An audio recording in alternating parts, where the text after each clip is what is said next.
I'm going to start. We're going to review the agenda, then we'll have to. Okay.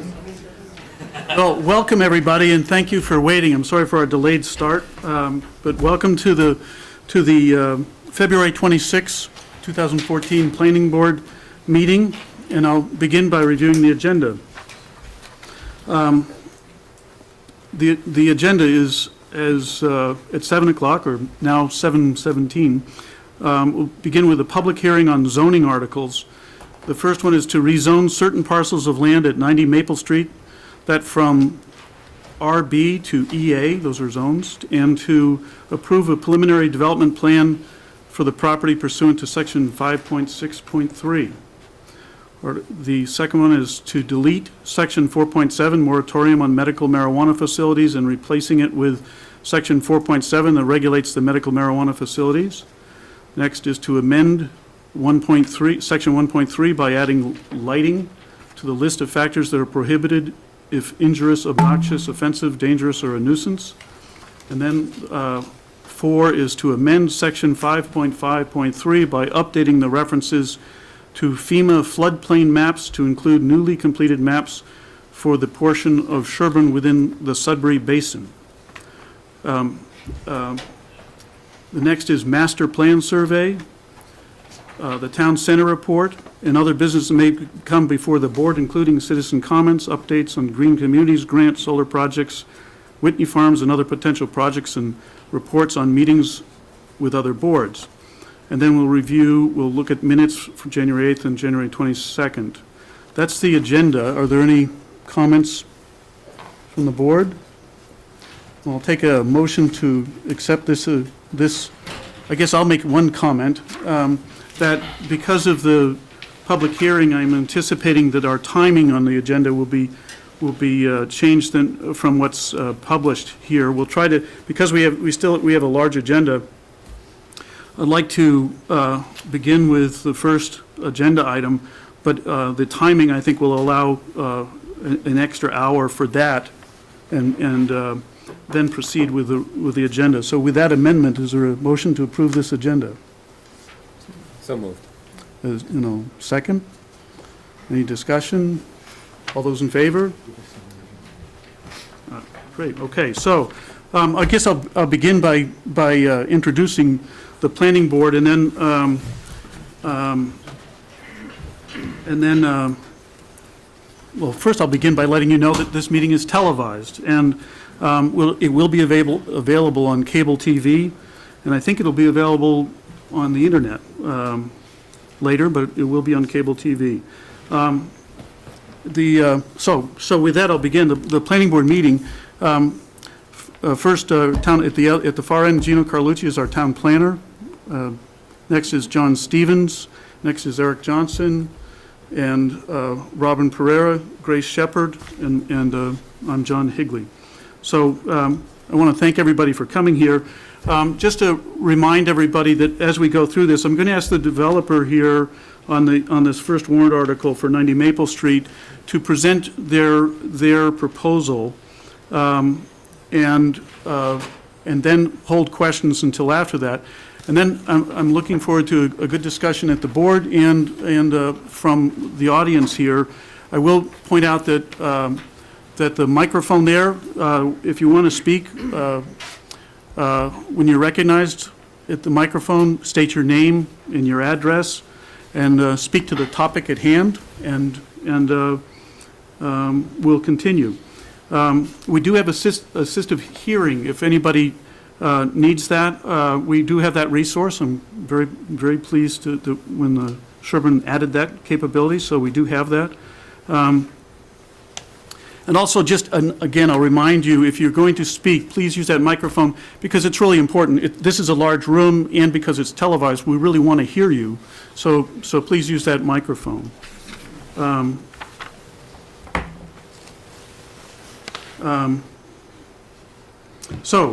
begin. I guess I wanted to first start to just say this article is to rezone parcels of land from RB, which is Residence B, which is 2 acre, to EA, which is elder and affordable. And the process to do that zoning is the purpose, I guess, for EA is to encourage both age-restricted, over 55, and affordable housing. That's why we have this zone in our bylaws. It allows 4 units per acre and requires 25% of the parcel be open space. Most of Sherborn is zoned residential with 1, 2, and 3 acre zones. Elder and affordable is available, but no land is zoned EA in advance. So zoning can only be obtained by submitting an article to the town meeting for rezoning. The article must include a preliminary development plan, and this is a hearing on that preliminary development plan. The next step is the developer conducts tests and develops this concept plan, and has informal meetings with the planning board and other town boards for input. The warrant article is submitted and sponsored by the Board of Selectmen, Planning Board, the property owner, or with 10 signatures. So this has all been completed. In early January, warrant articles are due, so that's done. The February 26th, today, and if needed, in a later meetings, this hearing takes place. So I'm anticipating this meeting will be continued. And that meeting will be announced. In March, advisory committee will hold a hearing on this warrant article, and that will be announced. And then in April 29th, the annual town meeting, where 2/3 vote is required for rezoning. So, and that our alternate date for if the town meeting is extended would be May 1st. And then if all that passes, then the next phase is if that passes 2/3 votes at town meeting, the developer then has to prepare a final development plan, and this involves public hearings with the Planning Board, Conservation Commission, and Board of Health at a minimum. That what I just described, I read it, and I read it from our website. There's a set of PowerPoints on the Planning Board webpage that describes that. I think with that, then I'd like to ask Mark and the Pulte Company to do a presentation, and if you would go through the whole thing, and then we'll deliberate. So, Mark. Thanks, John. For the record, my name is Mark Mastriani. I'm with Pulte Homes of New England, and I have a large team of consultants and associates here with me tonight. To my left is Stephen DeCourcy. He's with Bowler Engineering, and he helped us prepare the preliminary development plan that we'll be presenting tonight to you all. With Steve is also Matt Merva. He's a landscape architect that we've engaged to help us with the plan as well. Mark Cabot is to Stephen's left. He's with Pulte Homes as well. And also Reed Blue in a chair back there is with Pulte Homes as well. And I also have a few other consultants. John Connery. John Connery has prepared a physical impact analysis for us, and we've submitted that as part of the preliminary development plan, and he can give a presentation on his findings. Bob Michaud is here. Bob Michaud is with MDM Transportation Consultants. He's helped us. He's done a traffic impact assessment of the traffic impacts on Maple Street for our proposed project, and he can talk about his report and his findings tonight. And also tonight we have Jay Billings. Jay is with Northeast Geoscience, and he's a geohydrologist that we've engaged to help us with our well decision and our water source for our proposed project. So we do have a lot of consultants here tonight. We do have a fairly lengthy presentation, so it would be great if we could get through the presentation, and we'd be happy to take the comments and questions afterwards. So with that said, I'm going to turn the microphone over to Stephen DeCourcy, and he will start to walk through the preliminary development plan. Great. Thank you. My name is Steve DeCourcy, and I'm with Bowler Engineering. We're the civil engineer on the project on behalf of Pulte. And I'm going to go through the presentation, the civil portion of the presentation that we prepared, and just as we start out here, really the mindset as we prepared it was towards satisfying the preliminary development plan requirements that are in the bylaws. So that's what we've keyed this presentation and the documents we've submitted to. And this is just the table of contents of what we submitted and what you should have in the packet in front of you. And to start things off, we're proposing to rezone actually two pieces of property that today totaled 90 acres over to the residence EA zone. So that's the area that's shaded in. The small lot at the front of the site up on Maple Street is about 2 acres, and that's the existing home out there. So we're going to create a separate lot and leave that there. So the area of property that we're looking to rezone is about 88 acres. And so you can see from this aerial shot that the majority of the site's undeveloped today. There is the one home out there today with utilities to support it. There's a single access drive onto Maple Street today. And you can see with the red lines and the stippled areas, there's also a lot of wetlands on the site that we've taken the time to delineate and done our best to try to minimize any impact on them. So within the EA zoning, the density that we're allowed is 4 units per acre.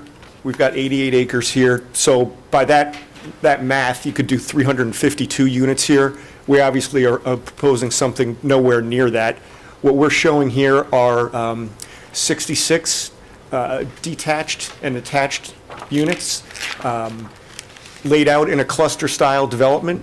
They're laid out to have backyards that are open, so they're not facing each other. Everybody will have their own private deck area and own private backyard. The backyards, we've tried to keep them between 35 and 40 feet. And as you can see, we have access onto Maple Street. And so this slide is just intended to zoom in a little bit on one of the areas to give you an idea in a little bigger setting of what some of the dimensions we have out there are. We have a 24-foot wide road, 5-foot sidewalks, and a 3-foot grass strip between the sidewalk and the road. All of those things are in the subdivision regulations. We have a minimum of 15 feet between each of the buildings, and the buildings are generally set back a minimum of 22 feet from the edge of roadway or edge of sidewalk to the roadway. So we're designing and building this as if it's going to be a private driveway, but given the length of the cul-de-sac, there's been some talk about providing secondary emergency access, and through Pulte and some of the suggestions that we've had, we're evaluating 3 alternatives at this point. The first alternative takes us from the end of the cul-de-sac out towards McGregor, and that takes us through town land. Again, it would be a gated driveway for emergency use only, made out of gravel. We looked at this option. It came to our attention not that long ago that the property, while it is town property, it's actually controlled by the Conservation Commission, and also that there may be some wetlands on there. So we're going to the Conservation Commission on the 20th of next month, I believe, to get some input from them on that alternative A. And then alternative B is a driveway from the kind of the eyebrow out to Wildwood Drive, and same type of an approach. It would be a gated roadway for emergency use only, made out of gravel. This option doesn't involve any wetlands, but we don't own the property, so there would need to be some kind of a deal worked out with the property owner if this option was one that we wanted to pursue. And then the third option comes off of Maple Street, and it utilizes an existing trail that's there today. And so we would connect into the site from that trail. The downside of this one, as you can probably tell, is that we would have more wetland impacts if we were to try to improve that existing trail to accommodate an emergency driveway.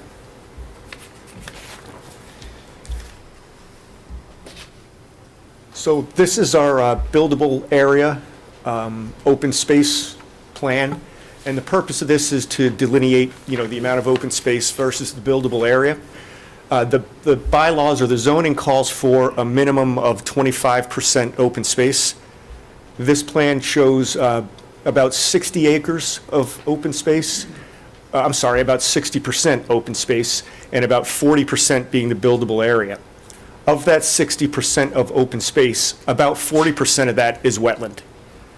And then within the buildable area, basically the reason we're taking this approach is we know that as we go further into the design, we're going to need to make minor tweaks to the layout. And in order to avoid having to constantly come back if something changes, we're calling this buildable area, which gives us the flexibility to, rotate a building or move a building, not increase the density, but basically we're doing this so we can all agree to the minimum amount of space that we're going to give you, which again is about 60% under this proposal.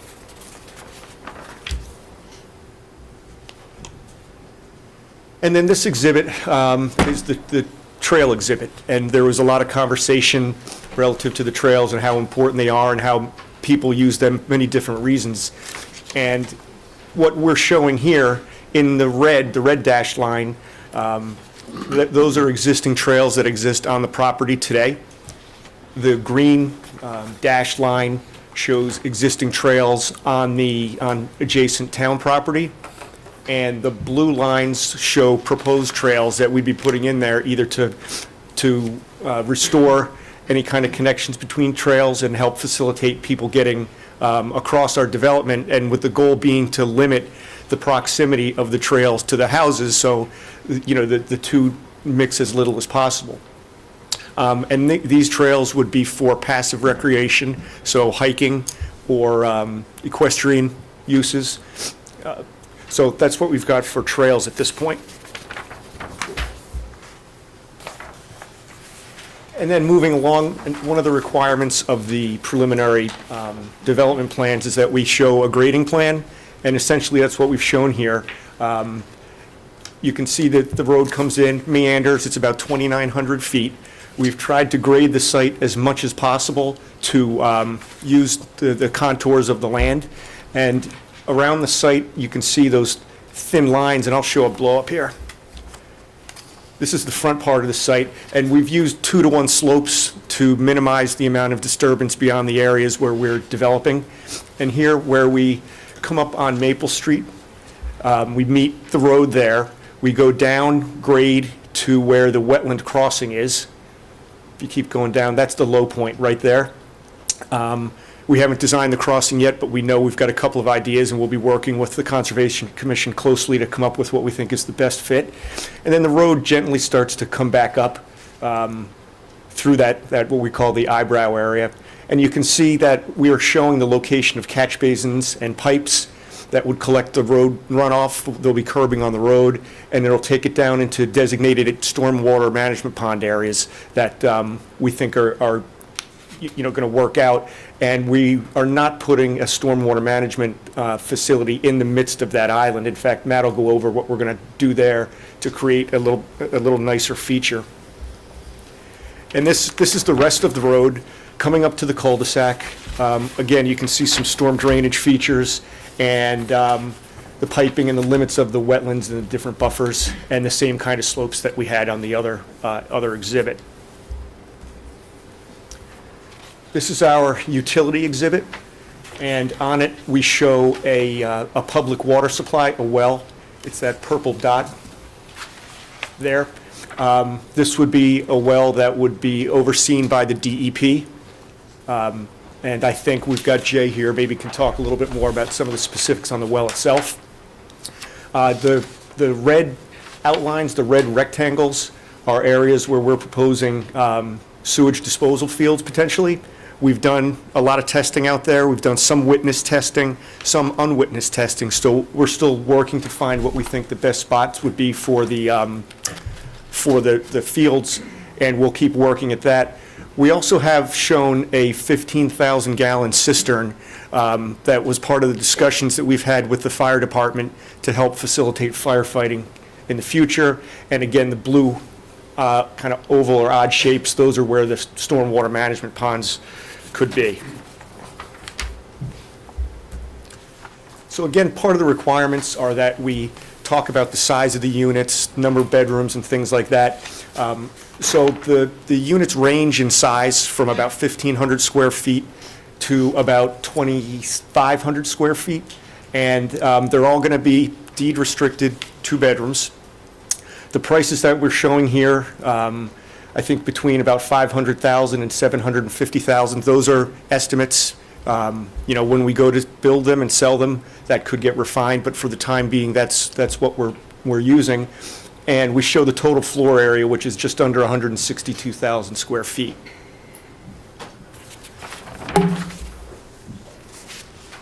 And so just in summary, these are the requirements of the preliminary plan regulations. So we've hired a surveyor, Control Point Associates, to do the boundary information that we have. We have existing and proposed topography, as we just reviewed a few minutes ago. The wetlands we've had located by New England Environmental. We talked just a moment ago about the unit mix and the total square footage. We've got floor plans as part of the presentation and part of what you have, and that'll be part of the presentation later on. I talked a little bit about the designs and dimensions of the streets and the sidewalks. We showed proposed grading, proposed utilities, proposed drainage. We talked about the open space. The record owners are listed. And the 66 units, as I mentioned, 161,820 square feet. And the prices from $500,000 to $750,000. So that's what I put together to try to address the civil portion of the requirements for the preliminary plans. So I'd like to ask Matt Merva to go through the landscape architecture at this time. Great. I'll just slide this a little bit so I can reach You want me to do it? the button. You're fine. Thank you. My name's Matt Merva. As Steve said, I'm a landscape architect with Bowler. And what I'd like to do tonight is just talk to you a little bit about the character of what we're trying to achieve here. What we've shown you so far is kind of the 20,000-foot level view of what this might look like. But when you get down into the details of what's around you, that's when you really get a sense of what we're talking about here, the neighborhood scale and the character. What we've tried to do is borrow from some of the elements that you see around town in Sherborn. There's quite a bit of rural farm character with the split rail fences, the granite posts that you find all around town, the decorative paving, cobblestone, period light fixtures.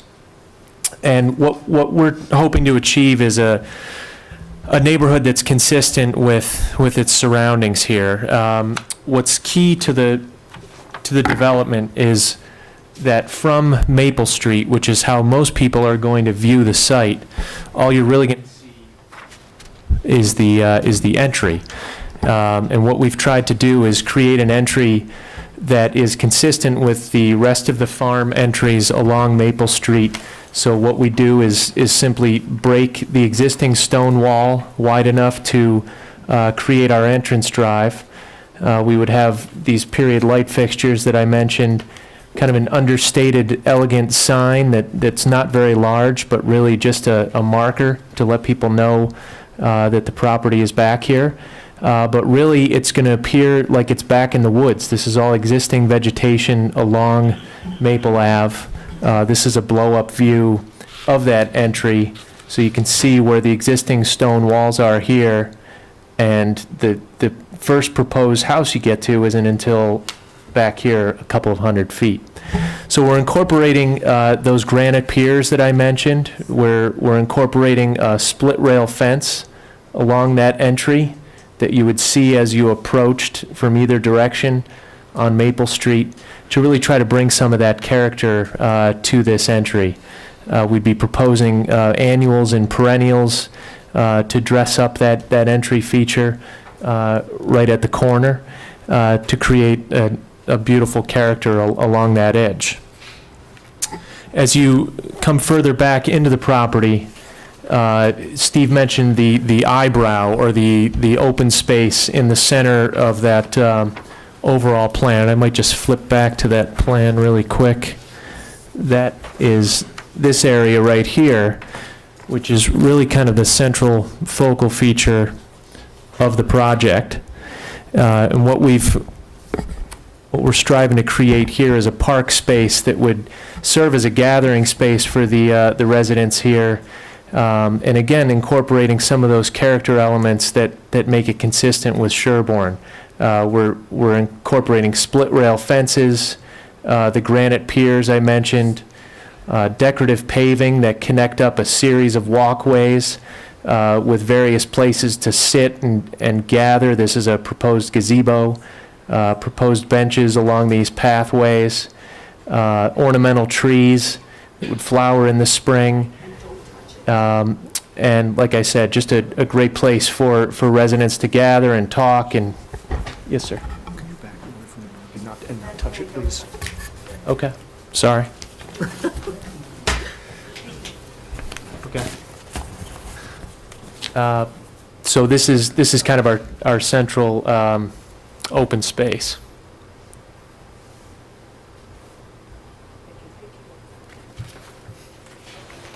This is a perspective sketch that takes you, I'll go back to where we're looking. This is looking across the park towards the gazebo, and in the background you see the proposed units here. So this is the pathway I described, the seating areas, the gazebo, ornamental trees, the decorative light fixtures, split rail fence, the granite piers that mark the entries into this park to really create that space and that character that we're striving for here. This is a typical streetscape showing you the scale of the units and how they are placed close enough to the street so that you get that traditional street character with the front porches that look out on the common open space and lined with street trees all up and down the roadways. So we're extending that community up into the narrower parts of the site as well. We also have discussed using those granite piers at trailhead markings to indicate where trails go and directional signage for those trails. So we're really trying to incorporate all of those site features into this development so that it's consistent with the rest of the town. Mark's going to talk a little further about the architecture to give you an idea of the character of the homes. And if you have any questions on this, we can get into that after the rest of the presentation. Thank you.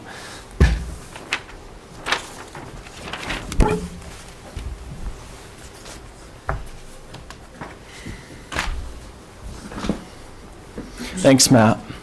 So before I call John up here, included in the preliminary plan, we've included typical floor plans and detailed elevations for all of the proposed homes. So this is one of the floor plans for what we're calling the Morgan unit. Highlights of the floor plan is that they're designed especially for seniors. So this one in particular, and all of them have first floor master suites, first floor bedroom master suites. All of the homes have attached two-car garages. All of the homes have a private front entryway.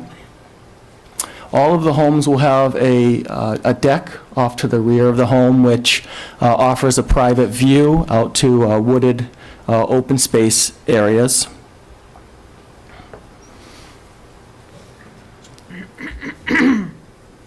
And as far as elevations, each of the homes we're proposing, we build each of the homes several different ways, and we do that in order to provide a monotony, or in order to not provide a rigid or a monotony look. So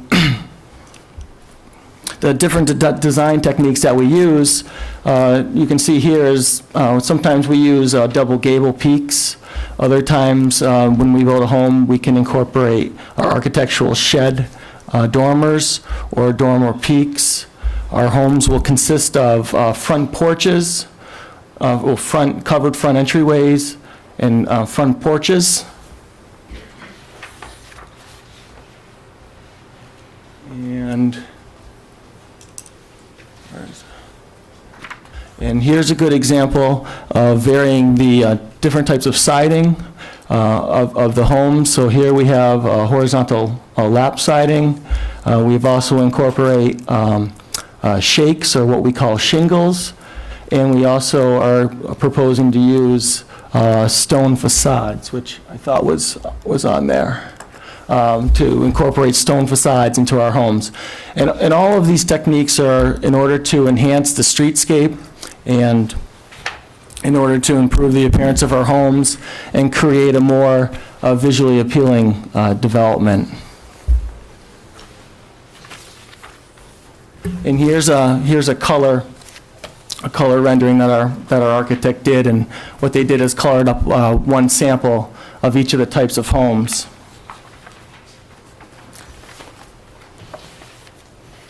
So this is an example of a laurel, one of the different types of elevations of a laurel. This is what we're calling an Abbeville. This is the Noir Hill. This is a Morgan duplex that's been incorporated into the plans.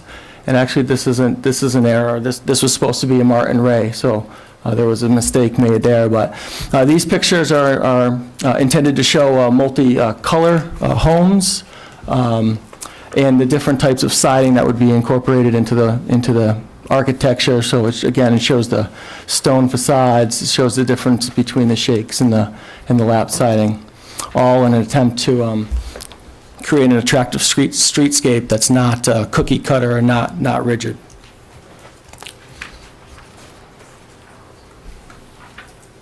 So if I could call John up to the mic to present the physical impact analysis.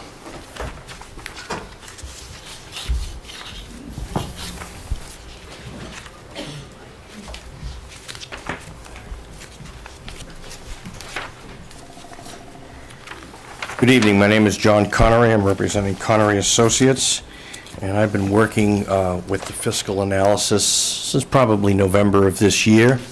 And I think the point to start with is many of you may have heard this presentation already, but I think for those of you who have not, I'll just do a quick primer. Essentially, what I am trying to measure is what the revenue flow would be from this project once it's stabilized, and that stabilization means once it's fully built out, versus what it will actually cost the town to service it. Putting those two very direct concepts together, you get a cost to revenue ratio, so you can express that cost and revenue relationship in a ratio, and you can also express the number in terms of current dollars, what it would mean if that project were here today, stabilized and producing revenue at your current tax rate and evaluations used here for the home sales, what the actual net revenue would be on an annual basis. So you would see a positive flow or a negative flow. Very quickly, when we put this project together, we did contact your town manager, and he put together a meeting of all the department heads, and we went through a series of questions, and everybody was extremely cooperative, particularly police and fire, based on all the cost and budgets they have, the number of runs they make. We looked at all the different issues related to the project itself. As you've heard described, this is essentially a condominium. This is a private driveway. So in terms of cost, a traditional DPW cost, Maple Street will continue to be plowed and maintained whether this is built or not. The interior operations of the maintenance of lighting, street plowing, and the rest will become a developer's responsibility as the project is built and moves forward. So that in terms of a traditional public works cost, it's almost negligible, if any.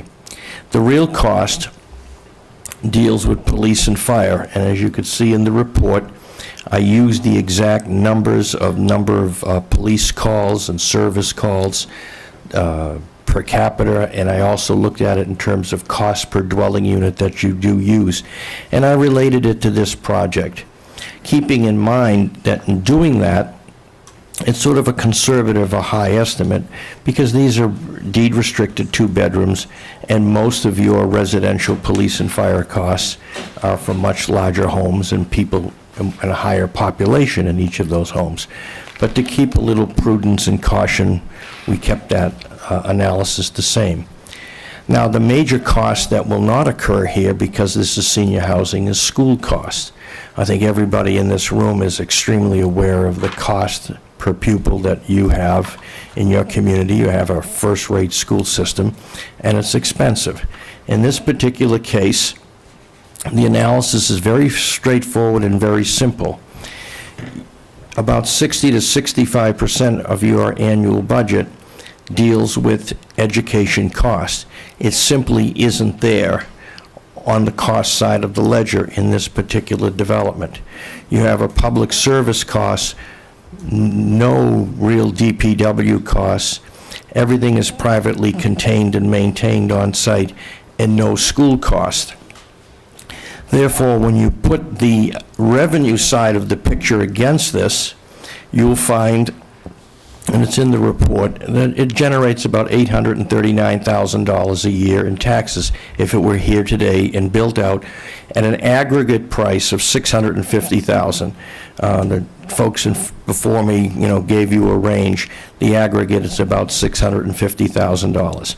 Put that against your fairly substantial, one of the higher residential tax rates in the Commonwealth, you get a revenue stream of $839,000. There is some couple of $20,000 or so in that revenue stream that relates to excise taxes that would be generated off that site. We all pay excise taxes in the Commonwealth of Massachusetts in our primary residence.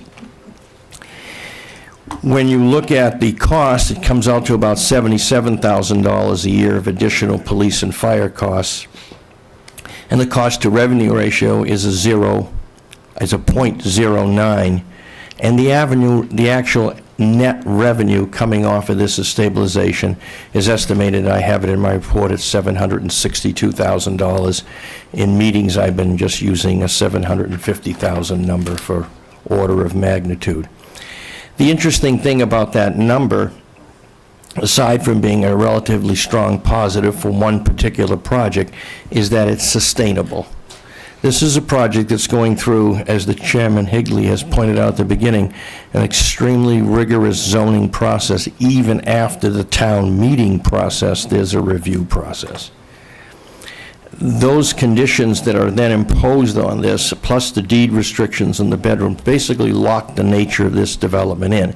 It's not like a single-family subdivision where 20 years out, I decide my family needs another bedroom, or the children are coming and the place gets bigger over time, or the traditional farmhouse that expands over the ages.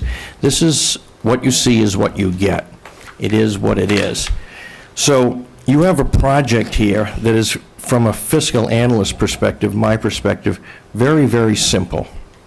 It's a unitary nature. It's senior housing, fairly high-end, producing a very strong revenue flow with a police and fire service cost based on your current cost per dwelling unit or per person today.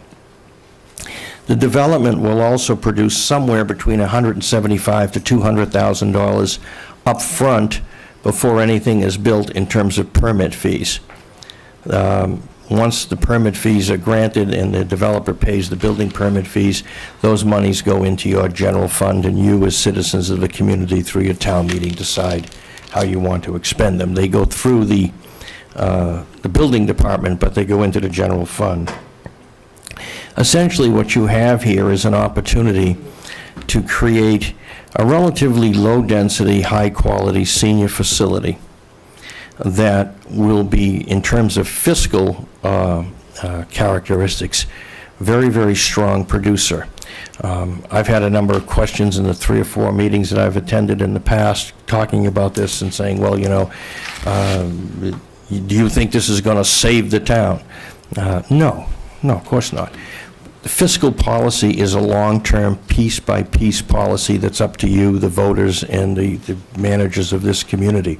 But what this does, it puts you on that position to address many of the fiscal issues that I've read in your newspapers and your FinCom meetings and your town meetings and your discussions about financing this community. It put you in a momentum, in a direction for this one particular piece of property that's very strongly positive.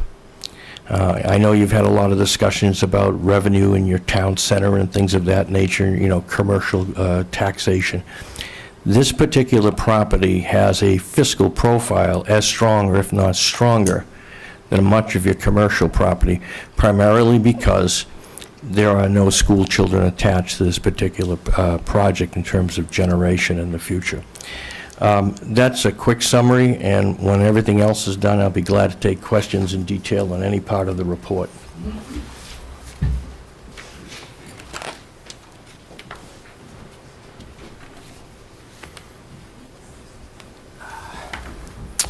Good evening. My name is Robert Michaud, a principal with MDM Transportation Consultants based in Marlborough, Massachusetts. My firm conducted a traffic impact and access study for this particular development, and I'll hit the highlights of this this evening. The nature of that study was to look at the characteristics, the existing characteristics of the Maple Street corridor, and in particular the two gateways that provide access to it, to the west at Western Ave and to the east at Washington Street, Route 16. You can see the proximity of the site relative to those bookends of Maple Street is fairly central. One of our first steps in the process was to quantify existing traffic conditions on Maple Street and to identify the relative increase and impact of this development to those conditions. So the next slide, if you could, Steve, thank you, would present an estimated traffic generation for this proposal as a senior residential project. And these estimates are based on industry standard trip rates for these types of uses that are published nationally and applied to the 66 units that are proposed. The numbers that are presented provide a snapshot in time of what we expect would occur over the course of a 1-hour period on a weekday during a morning, either between 7 and 8 in the morning or 8 and 9 in the morning. And again in the afternoon, weekday evening peak hour, commuter hours, between 4 and 5 or 5 and 6, and again on a daily basis. What this shows is that as a senior residential project, the overall hourly impact of this project is rather small. It's a modest impact with a total traffic generation of about between 33 and 41 cars per hour, total trips. What that really represents, to put it in perspective, is if you were standing on a street corner trying to get a feel for this, you'd see one car coming down the driveway every minute or two. That's the type of traffic we're talking about for this level of development. The next slide would, as a point of context, show how that impact relates to a by right development of the property for single-family residential homes. The approximate estimate, given the acreage of the property and the layout and boundaries and constraints of the site, suggests that approximately 27 single-family homes could be built on this property. And if you were to apply an industry standard trip rate for that scenario and compare it to a senior residential use with a higher number of units, you would see that there are very similar impact. So during a weekday morning commuter hour, 27 single-family homes would generate on the order of about 29 or 30 vehicle trips over that hour versus the 41 for this proposal.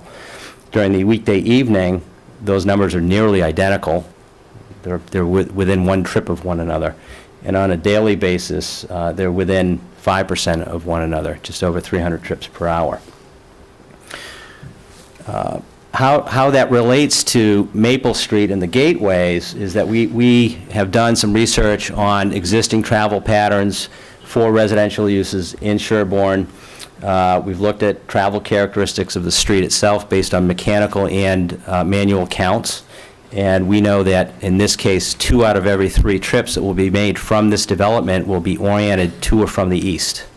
That's the distinct pattern that is principally associated with a commuter pattern. So toward the Route 16 corridor. The other third of this activity would be oriented toward Western Ave and particularly north toward the Framingham, Natick area. Applying those statistics to the 33 to 41 trips that I mentioned, and looking at specific sections of road, what that would mean is if you focus your attention to the right of the diagram on the top during a weekday morning, the Route 16 corridor toward the split at 27 would have an increase of about 20 vehicle trips over the course of an entire hour, or one vehicle every 3 minutes. There would be about 6 vehicle trips per hour generated as a through trip from Maple to Sanger Street, and very marginal numbers to the south on Route 16. To the west, about 12 vehicles per hour, one vehicle every 10 minutes or so. Similar patterns, although in a reverse direction, would occur in the evening as people are returning during the commuter hour toward the development. These numbers represent about a 5% change in the approach of Maple Street toward Route 16 in the morning, and the overall intersection volume at that particular location changes by about 1%. These trip numbers really fall within the day-to-day fluctuations in activity that you would normally see on these area roadways. It's a fairly marginal number, and it is not a significant enough change to change the character of traffic flow, the vehicle queuing or delays that are associated with those roadways. The next slide would present an hourly summary of what we've observed and recorded on Maple Street, volumetrically speaking. We know that Maple Street has distinct peaking trends during the morning, or the left side of that curve you see. In the morning, you've got a fairly distinct surge in traffic associated with commuter travel. That drops off precipitously about 10 o'clock in the morning, where we've got on the order of 150 to 200 vehicles per hour using the road, and then climbs back up for the evening commuter hour at somewhere around 350 to 400 vehicles per hour. If you look at the bottom of this particular graph, this is, again, a snapshot for each of the hours of the day, and each of those bars represent the number of vehicle trips that we'd expect on the easterly portion of Maple Street relative to those recorded volumes.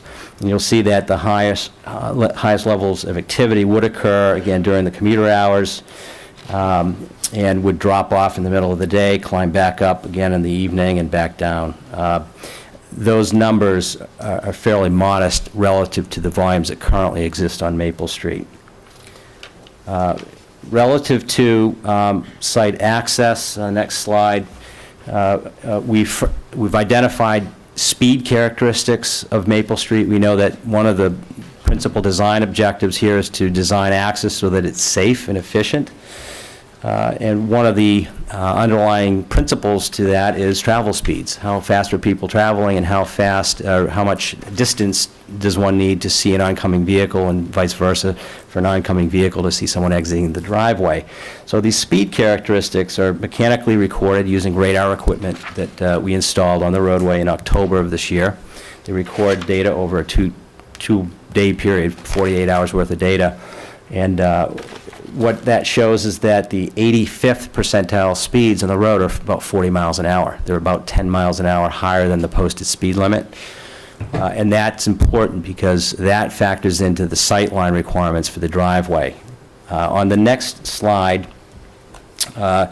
we show the approximate location of the proposed site driveway, and we've measured what we call intersection site distance as well as stopping site distance at that proposed driveway location. These measurements anticipate an opening in that stone wall that Matt Merva had mentioned earlier. It anticipates some selective clearing of existing trees so that you can get that 24-foot wide driveway built properly. And what that shows is that the available intersection site distance looking to the west toward Western Avenue exceeds 350 feet, and looking to the east toward Route 16, it exceeds 500 feet. The required distances, based on the 41 mile an hour travel speeds that I just mentioned, looking to the east toward Route 16 is 280 feet, so we've got about twice what we need looking in that direction. And looking to the west, we need 335 feet, and we've got more than 350. So we meet that requirement based on travel speeds and measured distances. The next slide, that's it. So the conclusion of our study is that while there is a definable impact for this use, it has the equivalent impact of about a 27-unit single-family home development. It represents about a 1% change in volume at the primary gateways, the intersection serving Maple Street.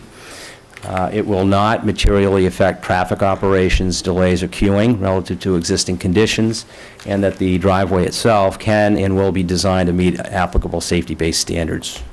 So with that, I'll hand it back to Mark.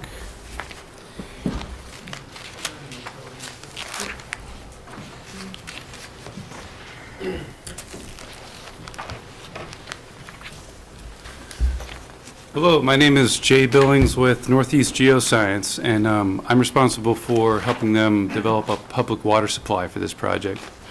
As you guys know, Sherborn doesn't have town water available, so there are really two options that were on the table for water supply for the project.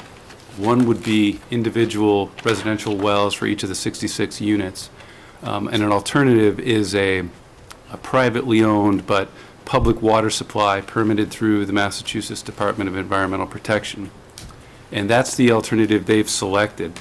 The projected water demand for the 66 units is 9,900 gallons per day. That's about 7 gallons a minute, 24 hours a day. So it's less water than you might think of when you think of 66 units. It comes out to about 7 gallons a minute. Mass DEP requires us to identify a well and test a well that can sustain that yield 1.33 times that yield, or 9.2 gallons a minute, for a 48-hour period. So essentially the required test is a 2-day long test at 1.33 times the anticipated demand for the project. And the idea is that that test is a more rigorous use of the well than will ever be experienced when the project is actually in service. The reasons we recommended a public water supply are several. Mass DEP has a 2-step permitting process for public water supplies. They've got a lot of experience doing this. We've permitted a lot of these things through them. And the purpose of this permitting process is to make sure there's a sufficient quantity of water for the project, to make sure that the quality of the water is acceptable, and also to evaluate impacts to neighboring properties, and to make sure that our proposed withdrawal doesn't have any unacceptable negative impacts on neighboring properties. If you think about putting in 66 individual residential wells, it really wouldn't ever get a holistic look at what the impacts were. You'd put them in one at a time. It's much more difficult to tell what the impacts are. As I mentioned, we're required to do a 48-hour test. DEP also requires either a backup well or 2 days of water storage so that you can react to a mechanical failure of a pump or water treatment equipment. They require backup power, a generator, so that if the power goes out, the project still has water. They require testing at the end of this 48-hour test for every regulated water quality parameter. So everything that EPA regulates as a drinking water standard, we have to test for at the end of the test.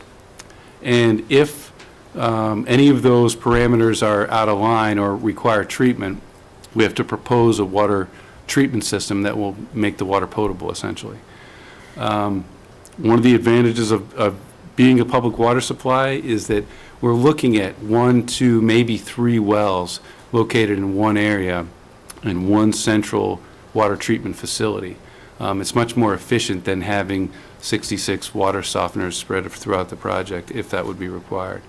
And then lastly, DEP has requirement that any public water supply hire a certified operator to come in, visit the system, make sure it's operating properly, take the routine water quality samples and submit them to a certified lab for analysis periodically, and also to do the reporting at the end of each year on how much water was used, how much water treatment chemicals, if any, are used.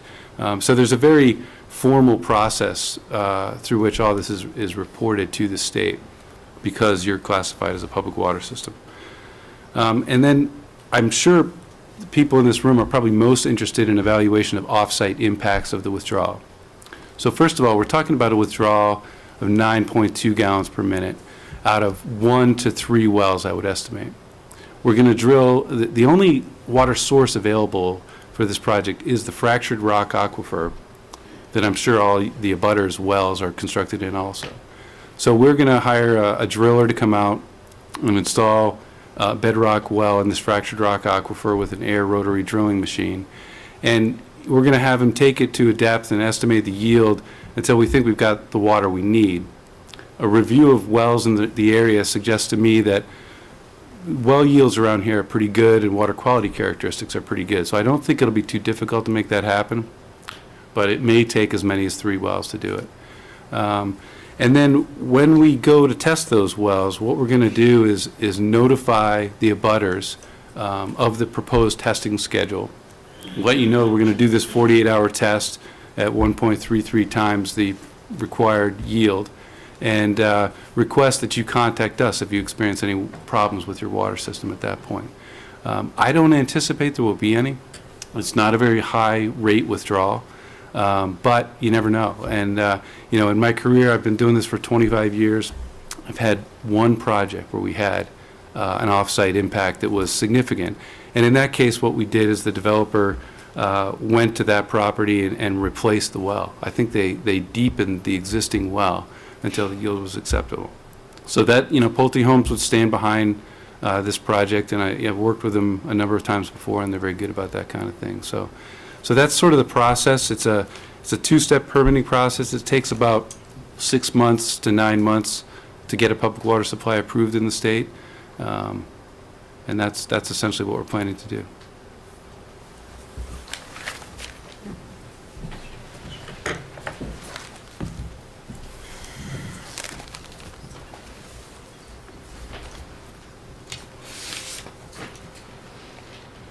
Thanks, Jay.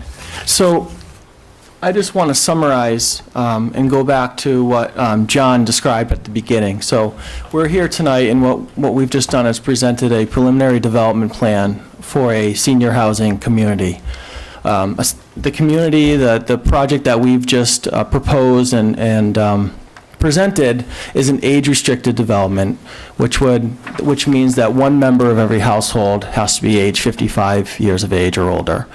And getting back to what John mentioned at the beginning, the only way we can build this project, the only way that this project can happen is if you all and the people at home come to town meeting and vote to support this project and to rezone, you know, this parcel of land from Residence B, which is a single housing residence zone currently, to utilize the town's EA zoning district. So that's a big feat, and that's a very important step. And I just want everybody to understand that we've presented a lot of information. You know, we've presented our best effort at a proposal. We've had a lot of informal meetings, discussions with a lot of different groups, different boards, and different neighbors, and you know, we're hoping to obtain the town's support, and we're asking for your trust in order to allow us to build a senior housing community that the town will support and like, and that will work for us. So, you know, we thank you for your time. We look forward to your comments and questions, and that's the end of our presentation. Good. Thank you, Mark. Thank you. I think what I want to do is just kind of review what we're doing here and begin with questions and comments from the board, and then open it up to our audience.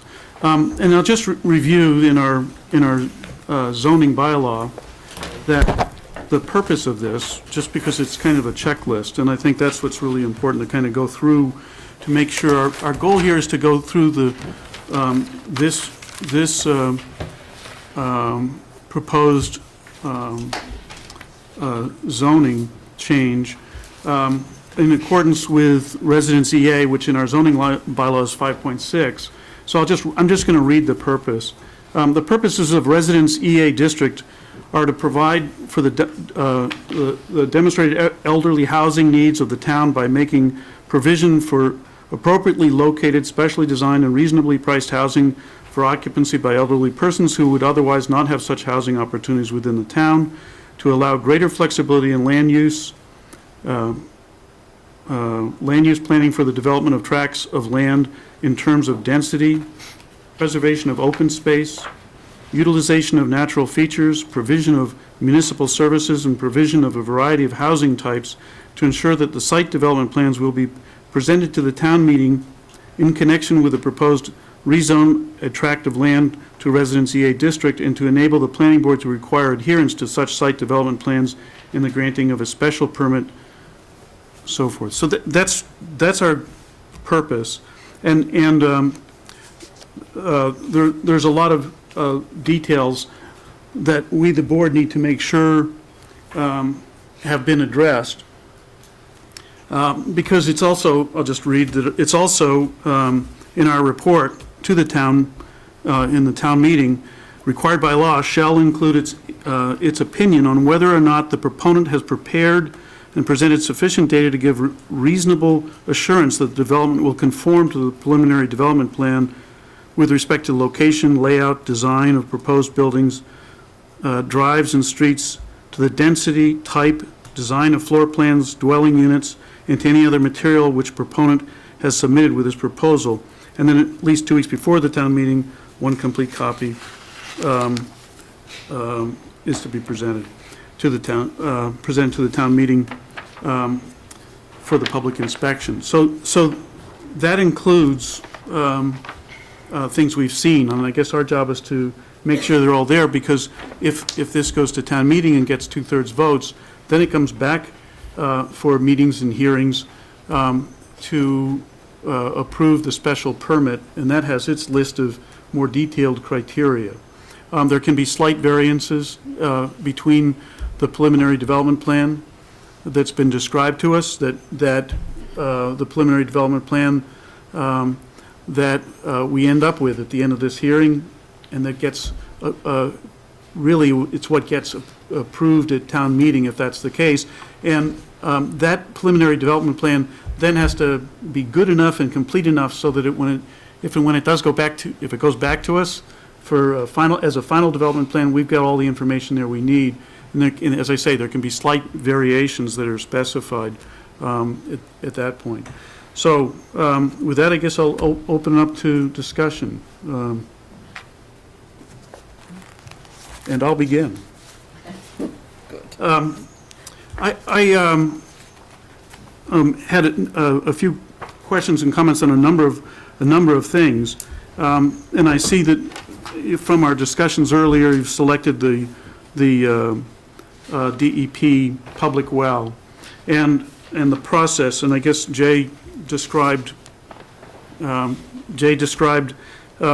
process. In putting in that well, you run it at 1.3 times or 1.33 times its rated rate for 2 days. And what happens at 2 days? What if it takes 3 days or 4 days or something like that for impact?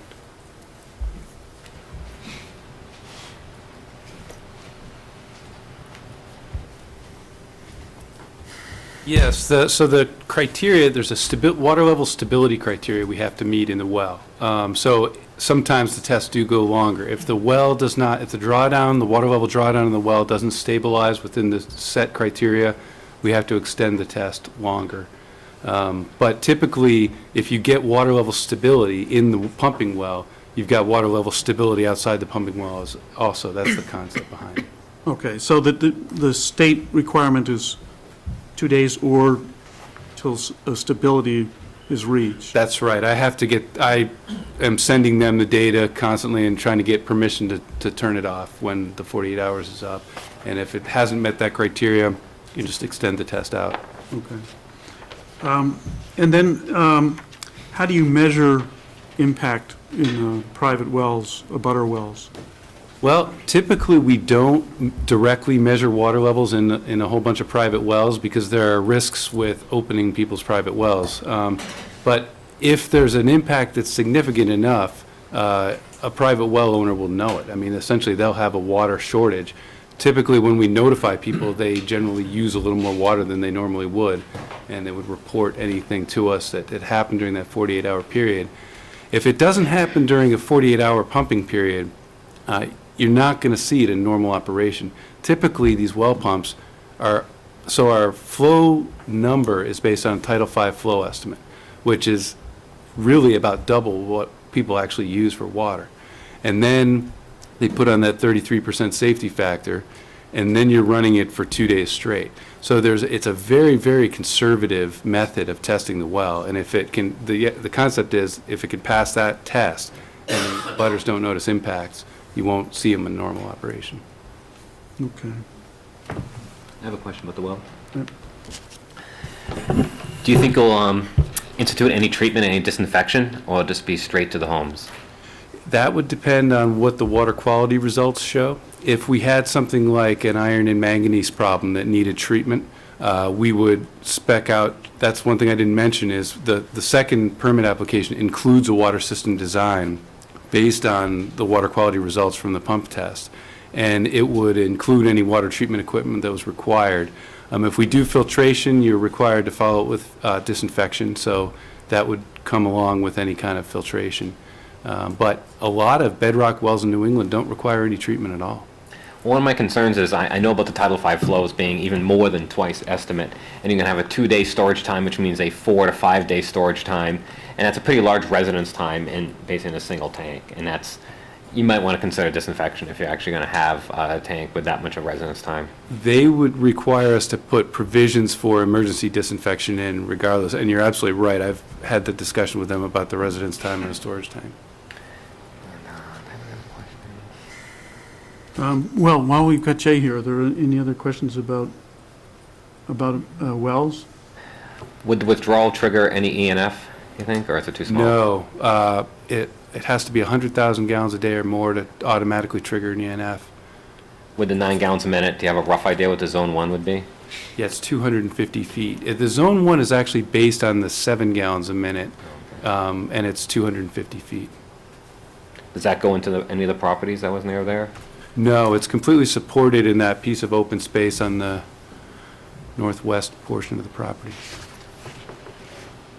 I guess another question, just if you do find influence or impact on abutter wells, you mentioned one solution was to go to that property owner and improve their well, or That's change one it. possible solution. What are the other?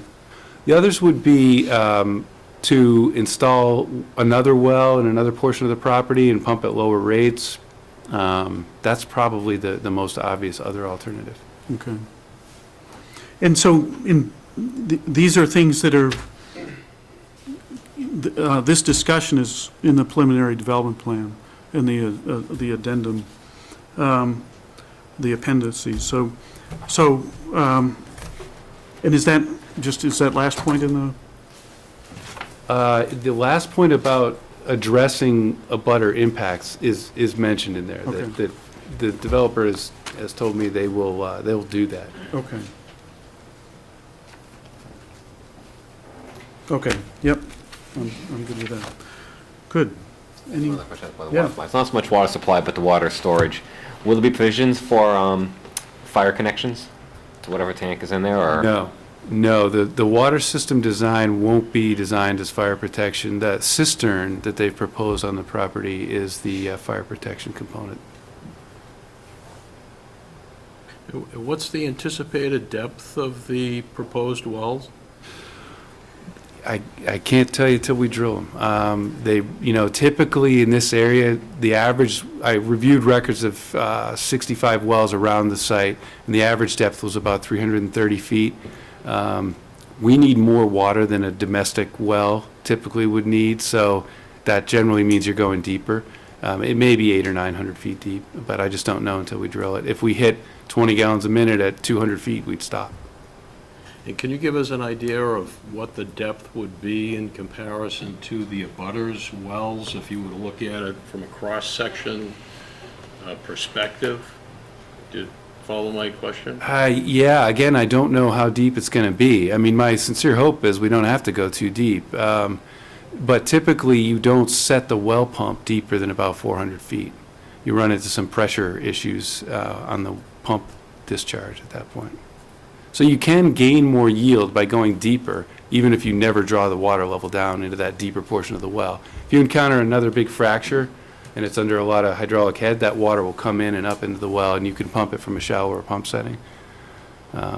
So I don't anticipate our pump settings being deeper than the neighboring wells, but our wells might be.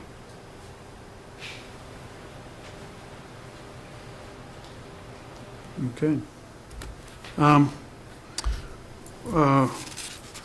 Good, if there's no further questions, then I think we'll, So if I could just follow up on that, I see on one of these maps, it has a possible community well, it has a purple dot, and it has a green possible well, but there's no indication on the utility exhibit as to where that might be. Utility exhibit maybe 1? Yes. One of our earlier options that we considered was putting in 11 smaller wells around the site. Those are not shown here, but that is in the legend. Okay. Yep. So you've mentioned 1 well, but up to 3 wells. And do you have an idea of where those wells would possibly be located? Our first attempt would be to keep them right in the vicinity of that dot that's on the map. You'd have a well field or 2 or 3 wells in that general area, because you're going to have a pump station there, you're going to have backup power there, water treatment equipment possibly. And so explain to me, if you would, what would be the need to have 3 wells in close vicinity to each other as opposed to having the single well? If we need to drill additional wells for yield, number 1. So if the first well's drilled and the yield is 5 gallons a minute and we've gone as deep as we can go, or that's kind of a relative term, but if we've gone to a depth we think we're not going to achieve anything by going deeper, then we'd need a second well to meet the yield criteria. And to pump test those, we'd have to pump them together and show that we could meet the volume that is required for the project with the 2 wells operating simultaneously. There's a second possible reason to put in a second well, and that is you have 2 options for backup water. You can either have a second well that's got the same yield and water quality characteristics as the first well, or you have to put in a storage tank with 2 days of storage, or about 20,000 gallons worth of storage. So they haven't advised me on which direction they want to go on that yet, and it will probably be a decision made based on what we find when we drill the first well. And when you say a well field, what size area are we talking about? And the reason why I ask is if one well is located 10 feet or 20 feet from the next one, why would that well generate a greater yield? We would put them farther apart than that, probably 50 feet minimum between wells. And, it's a fractured rock aquifer, so the fractures you encounter can be oriented any way possible in space. So if this well here, there's a lot of stories where you drill a well here and you get no yield, and you move over 15 feet and you get 25 gallons a minute. That's why I'm preparing you for the possibility of more than 1 well. It's very possible we go drill the first well and the yield characteristics just aren't favorable. And so the expectation is that there would be no more than 3? That's my educated guess. If we have to drill more than 3 wells, I'd be very, very surprised to get 9.2 gallons a minute.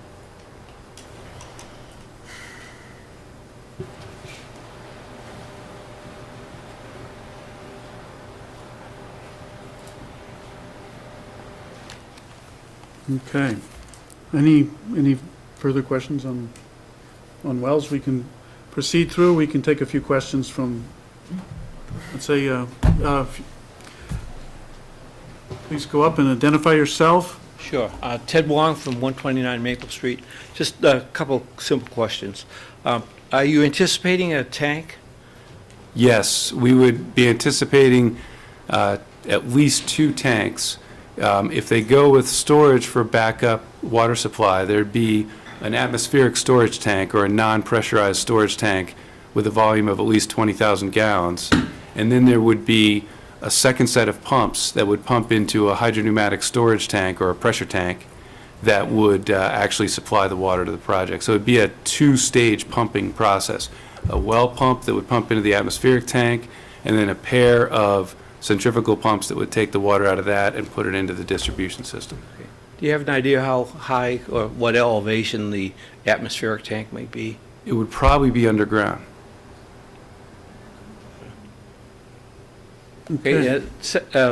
You talked about a diesel generator to run these pumps in case we had a power outage. Yes. Do you have an idea how large that would be? Not very big, because the biggest motors in the whole system are the pumps. So you're talking maybe 10 or 12 horsepower worth of power requirement. So not a very big generator. Okay, so it's not a EPA issue for discharge of No. diesels?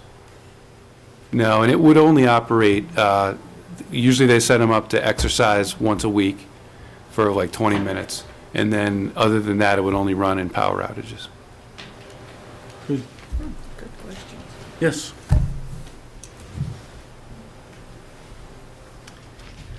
My name is George Morgan. I live at 41 Bear Hill Road. I've been a resident of this town on that same address now going on past 33 years. And I have, I think, in that time gotten a sense of what the character of our neighborhood is, and that is the neighborhood surrounding this project. And I have to say, well, 2 points. One, this project is totally out of character with the neighborhood that surrounds it. This is a concentration of homes like nothing else that I can see in Sherborn even, let alone in our district. And I'm not convinced that the impact on the surrounding neighborhood is going to be as light as the developers propose.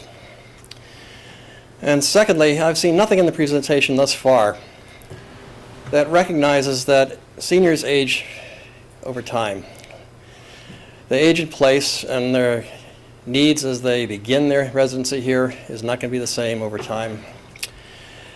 And as people age, and I can speak from experience on this, particularly with my wife, who's had over 25 years in elder care experience, that you're going to be drawing on more than just the fire department or the police department for resident needs. Certainly, there is nothing convenient about this project that will allow residents to walk to the center of town. It's going to be necessary that people actually be able to drive, or they're stuck there, or else you have an additional traffic of public transportation of some sort going in and out of there. So I really don't see that this project itself really recognizes what senior communities, in our experience, have come to need. And I don't see, secondly, that this project contributes anything to our neighborhood that would offset the revenue coming in to the town on this.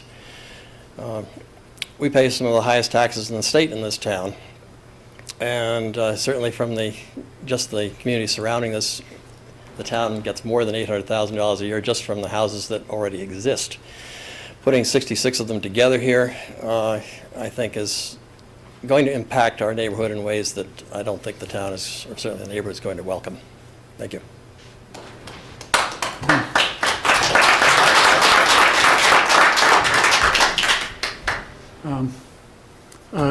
Okay, go ahead.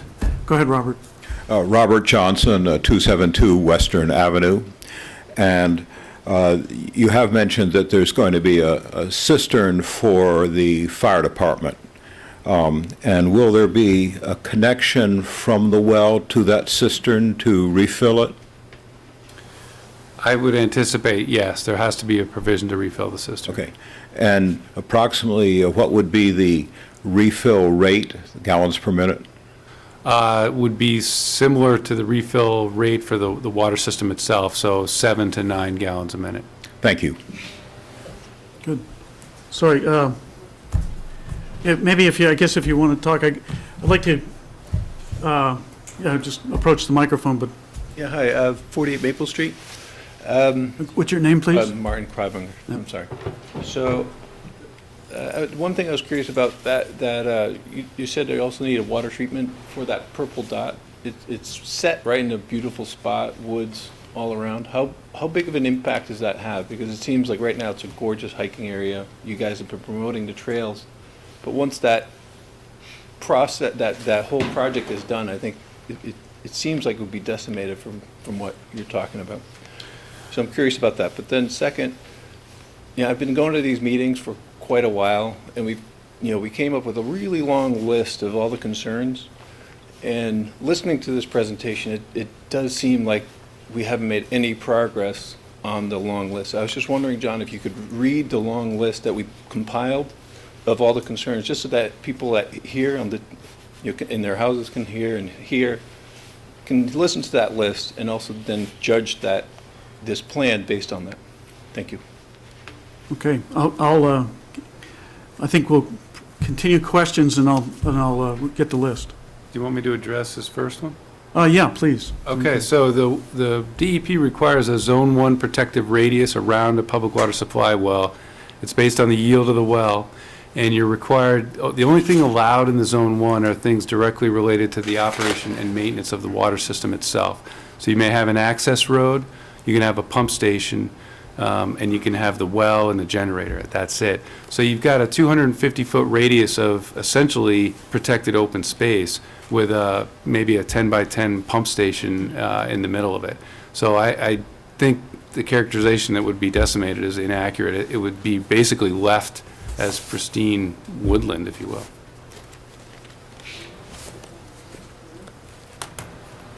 Rochelle Masters, 10 McGregor Drive.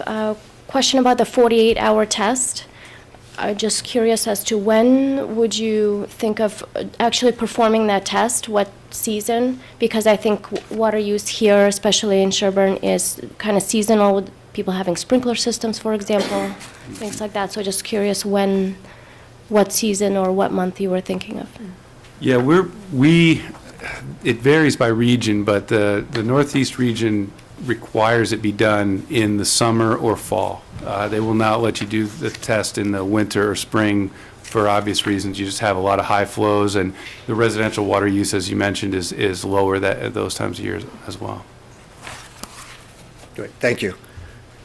I first would like to make just a general comment. Sorry. My name is Harley Kaplan. I live at 68 Maple Street. And I'm not sure if many people know this, but if they were to look at New York, Massachusetts, Connecticut, Vermont, New Hampshire, and Maine, the town of Sherborn is one of the least densest towns between major population centers. Between Boston and Framingham, this is the least dense town in the Northeast. Actually, it can be considered probably one of the most unique New England towns in all of the Northeast. That's important because what we're being asked for as a town is to allow a developer come in and change our bylaws. Now you have to understand what that means, because they're not interested just in 66 properties here in Sherborn. Pulte's not interested in that. Toll Brothers is not interested in that. Every developer that's around here is not interested in that. Sherborn has a big, huge target on it. And they're trying to get the first ones in. They would love to be able to do this because every one of their presentations has started, well, if we built 340 houses, we would have this, but we're only building 66. So we know what they're planning on doing. So as a planning board, you need to recognize the fact that this project is detrimental to the town in more ways than one. Not in that as a standalone project, but an overall project. The other issue I have with them is their revenue projections. I'm a finance guy. Their revenue projections are so far off, it's ridiculous. Because they can't stop kids from coming into the town. They talked about restrictions, but we've already discussed that. They can't stop it. And their overly optimistic projections are farcical. especially after having the opportunity to look at their properties up there. Are you telling me somebody's going to pay $700,000 for a trailer home? I mean, really, I mean, that was embarrassing. Okay, it was insulting. But that being said, that's not relevant. What is relevant is they're coming in here and they're promising the revenues. And they came in here and they talked to some of our vulnerable people in our community, the elderly, and they said, well, this is what's going to raise all this money for the community. What they didn't tell the people is that it's going to take 10 to 15 years to get that money.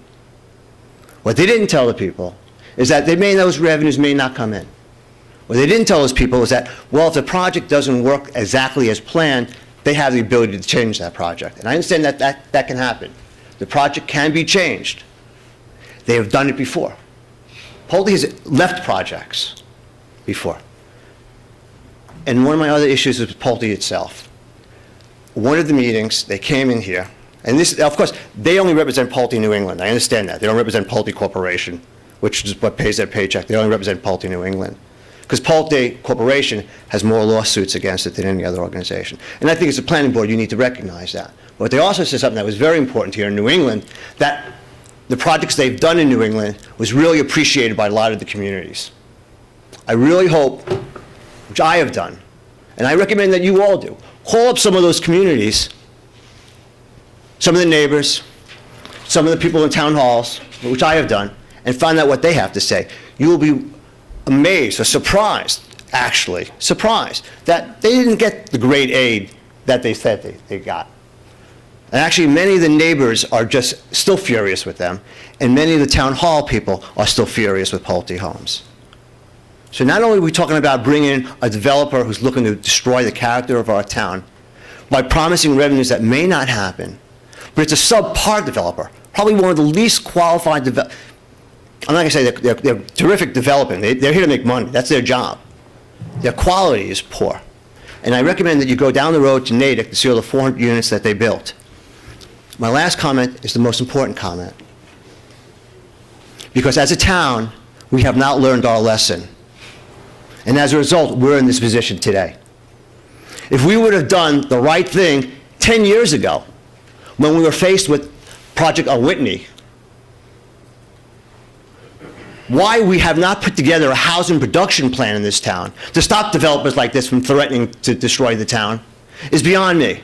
There's over, 150, 200 towns in Massachusetts that have a housing production plan, and Sherborn doesn't? And as a result, we're now facing these guys coming in, destroying our town. And let me tell you, we passed this. Harley, you got to... I'll wrap it up. I think, I just want to interrupt because I think you're making some points that I appreciate.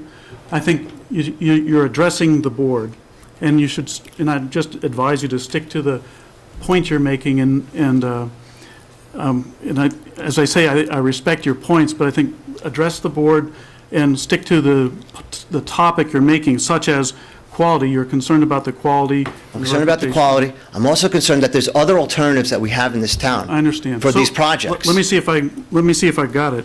So your one point you made was revenue projections, the validity of the revenue I projections. think the most important point I'm making is that we don't have a housing production plan in this town. Okay. Okay? That in and of itself is really wrong. And we're now vulnerable as a result of that inactivity. In over 150 towns around us have housing production plans, and we don't. Okay. What a housing production plan does, do you understand what a housing production plan does? I do. Maybe you want to explain it to the people, because these are... Yeah, but I think this is a good point, and I think it deserves discussion. And I'll just add that we're updating our general plan, and we'll be looking for folks to help us do that. But that's, to me, I think that's a good point to be discussed, but I think it's off topic. This is a hearing on a warrant article. So okay. I want to stay on focus with that, but Harley, come to another meeting, and you've made your point here, but I think that topic should be discussed. And John, just one last point, if I may, to the board. Most of the people that I know are against this project. Most of the people will be voting against this project in April. We only need a couple hundred people to show up, but we better be prepared for the day after April, because they're prepared. Okay. Thank you.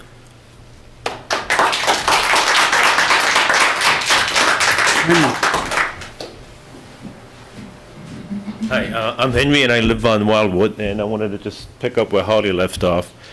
The revenue projection, 750, whatever it is, but the cost that's associated with it was calculated at $77,000, which was just the police and the fire. And so is that assuming that there'll be no school children in that development at all?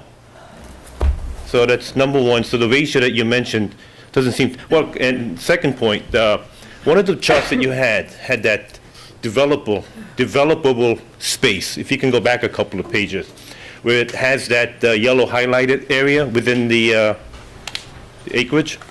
So when you talk about the slight variance from the preliminary to the final, see that, the yellow versus the, so this is a preliminary, and the buildable space is yellow. Does that mean the variance begins at the edge of the yellow? In other words, if they start developing houses further away to that little, let's say, triangle part, and it stays not too far away from that current boundary of buildable. So that's a question to the board. Right. At what point does it become too much of a variance? So I don't quite understand where the variance begins. At the edge of the yellow, or a certain point within, closer to the house? And third comment to Harley's point, drive over to Hopkinton. There's a Pulte development that's going on 135, and I think it's been in planning, and it's been, what, about 2-3 years now? Just take a look. You'll see what looks like just everything's been sort of cut. And as far as when it might be completed, God knows, because to me, it just does not look like anything that we want in our town. And that's all I have to say. Thank you. Thank you. So Henry, I'm going to do the same thing. You asked about the assumption in the costing in the fiscal analysis about school-age children, there being no school-age children. The second one, and I'm going to ask you, John, open space and define the open space to this slide versus developed land, and then the next one was visit another site. So if you want to respond. Yes, there seem to be a number of questions. One dealt with school-age children, and the other talked about the revenue projections, and another one talked about the cost projections, police, fire, and the ambulance costs. I'll try to take them in order that the gentleman presented them. Well, let's talk about the revenue side of it to begin with. The revenue side of it's a very simple analysis. You folks all have a home, and your assessed evaluation on that home times the tax rate, which I believe is $20.55. I might be a little off on the pennies. When you apply that to an aggregate value, in this case of $650,000 a unit, and then talking with your assessor, she said back that off to 95%, which we did and noted in the report. You get the revenue from the property taxes and a small increment from the excise taxes. It's a very simple analysis. And there were some comments earlier about, when the money comes. That's what I referenced in terms of stabilization. When the project's built, that's when the number comes in. Think about a project, however, that's basically empty land. Your assessor each year as the project is built, when there are not even people on it, is going to actually be adding the value of taxes without people and impact on it, because once you put in roads, you improve the land, so every January 1st, the taxes actually go up until the building's put in place. And I behoove the board should check that comment out, because I think it'll be sustained by your assessor. So the revenue value is the $829,000. Let me just check my own numbers on that, $839,000. Against that, you put service cost. Now, I won't, just for the sake of brevity, I'll use one example of how it's done. The fire services, the fire department sent me their records, and there's 344 service calls for all type in the town in 2012, the last complete year of numbers that I had. All right, you have 1,400 dwelling units. So you have approximately 0.25 calls per dwelling unit. If you put that onto 66 homes, that's 17 additional fire department calls. You then look at the budget, and it comes out to about roughly $1,308 per call, and so that you have a fire department cost here of about $22,000. You do the same type of analysis for all your police calls, your ambulance calls, which are about 60 to 65% of your ambulance calls are based on insurance reimbursement. And in terms of ambulance calls, this is a senior facility of over 55. I mean, I'm over 55, and I'm not in a senior facility. Most of you, many in this room are over 55. You don't have increased ambulance calls any more than this facility will either. So you put those costs together, and you come up with roughly about $77,000 of cost. You put that cost against the gross revenue, and there was a gentleman said $800,000, I can get that out of a couple of houses. Well, the mistake there, of course, is that's the gross revenue coming out of those single-family houses that produce school children. This one doesn't, which goes to the second part of the question. A senior development, and again, this particular gentleman asked me the very first night I was here, you know, would I stake my career that senior developments do not produce school-age children restricted, and I said yes. And they don't, ladies and gentlemen. They don't. You can go to development after development after development, they don't. Every once in a while, you will find an exception. There might be a person who is a special needs child that gets an exemption to be in that particular building, or somebody who gets an exemption for care purposes. Those are the only things. These are two-bedroom units. These are not family-oriented units. You saw the drawings. That's the way it works. Sir, can I just... Sir, Excuse me, I'm the one that had that conversation with him, and he staked his reputation on it. Harley, you're out of order. Yeah, okay. Harley, you're out of order. You can't do that. Thank you. That's a wrong statement. You're out of Yes, you order. can. So, if I could finish, the project itself, many communities look at senior developments, frankly, for the fiscal benefit that comes in.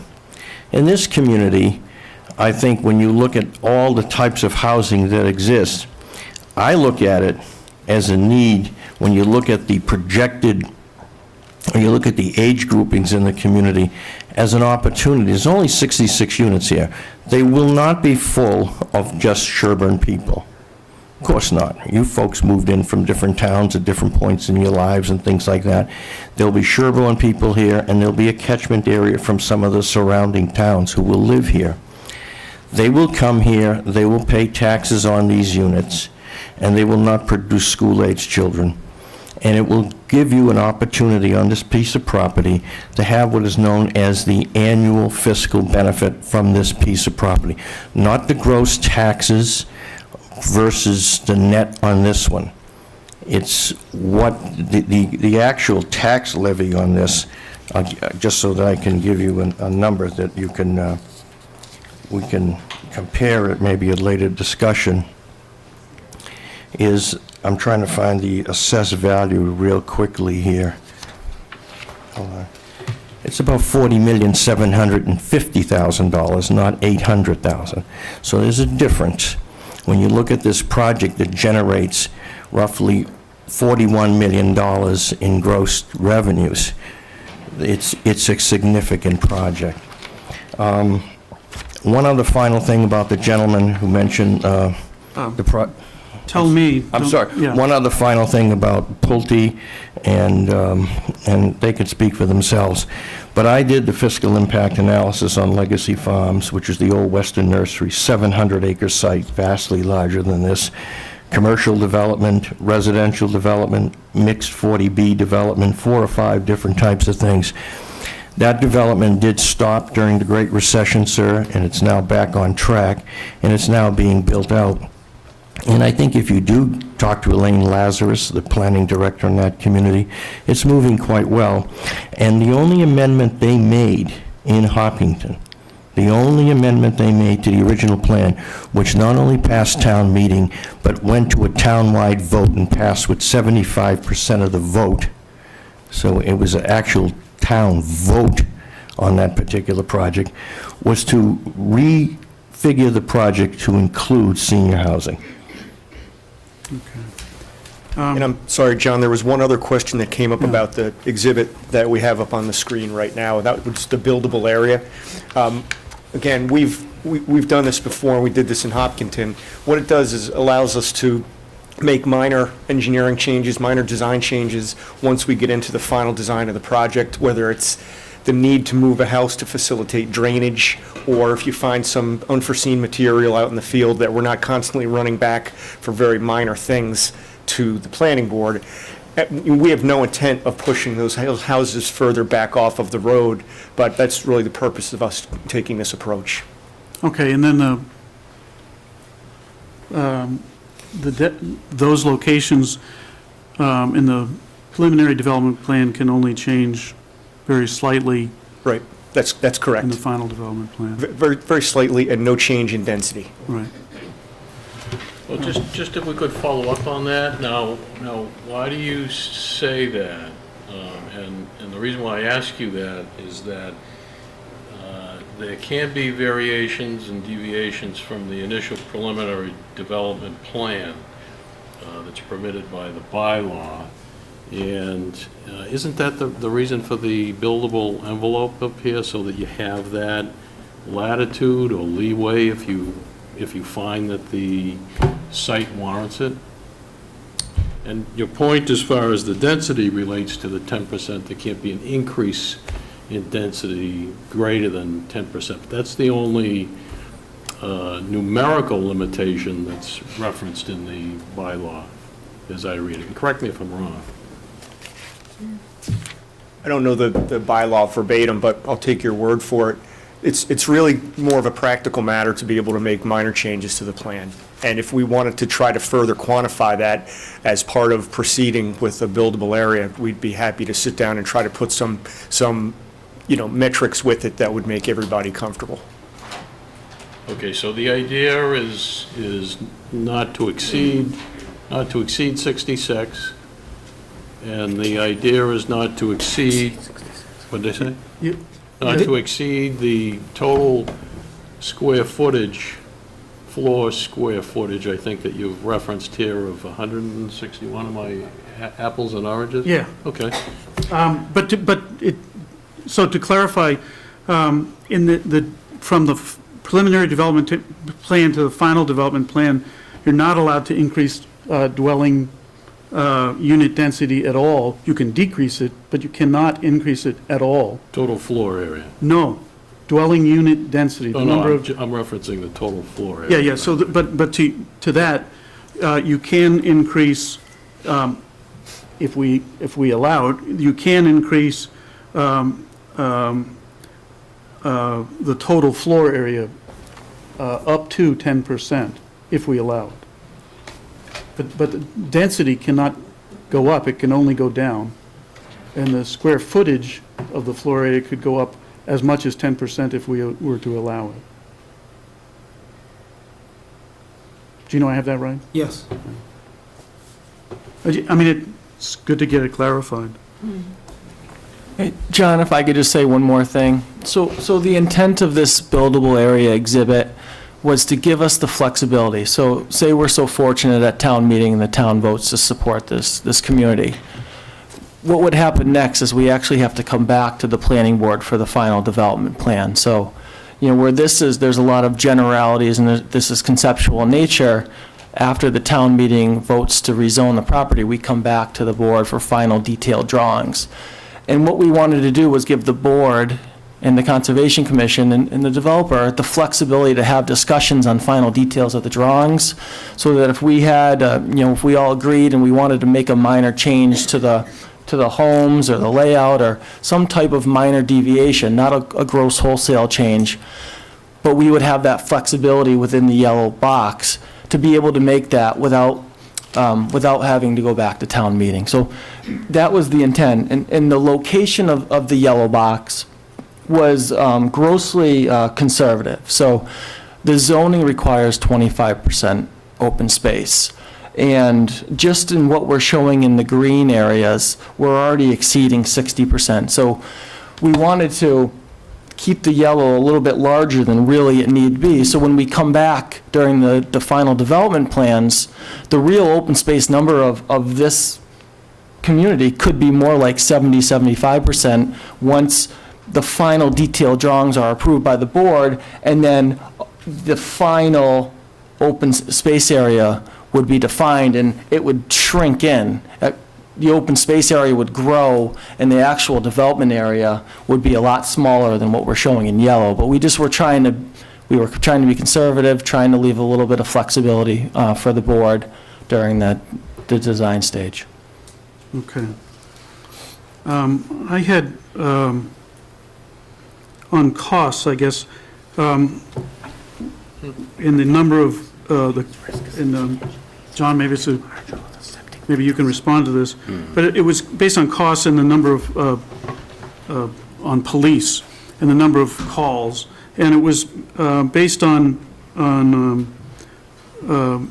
comparison to making patrols sort of preventative, proactive visits to Woodhaven and to Sherborn Meadows compared to the residential community as a large.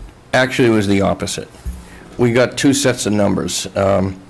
We got the police numbers for direct service to the community, and you have, your police department does something called directed patrols to Woodhaven and the other senior facility, one of which I believe is a publicly owned facility, and they are multifamily, corridor-oriented, and the police department, and in conjunction with the town, visits, you might say, and provides a very high level of police services for those areas.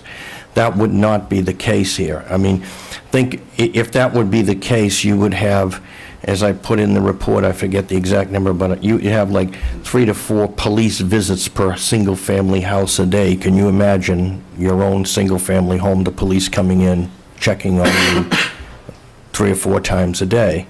It's inappropriate for essentially a design like this. So the police costs here are done per capita and per dwelling unit, and I took the highest one, but not on, you know, a publicly owned senior facility that's multifamily. So comparing that, I guess, yeah, I guess comparing that to driving through a facility, like driving through this neighborhood per capita compared to driving through another neighborhood per capita.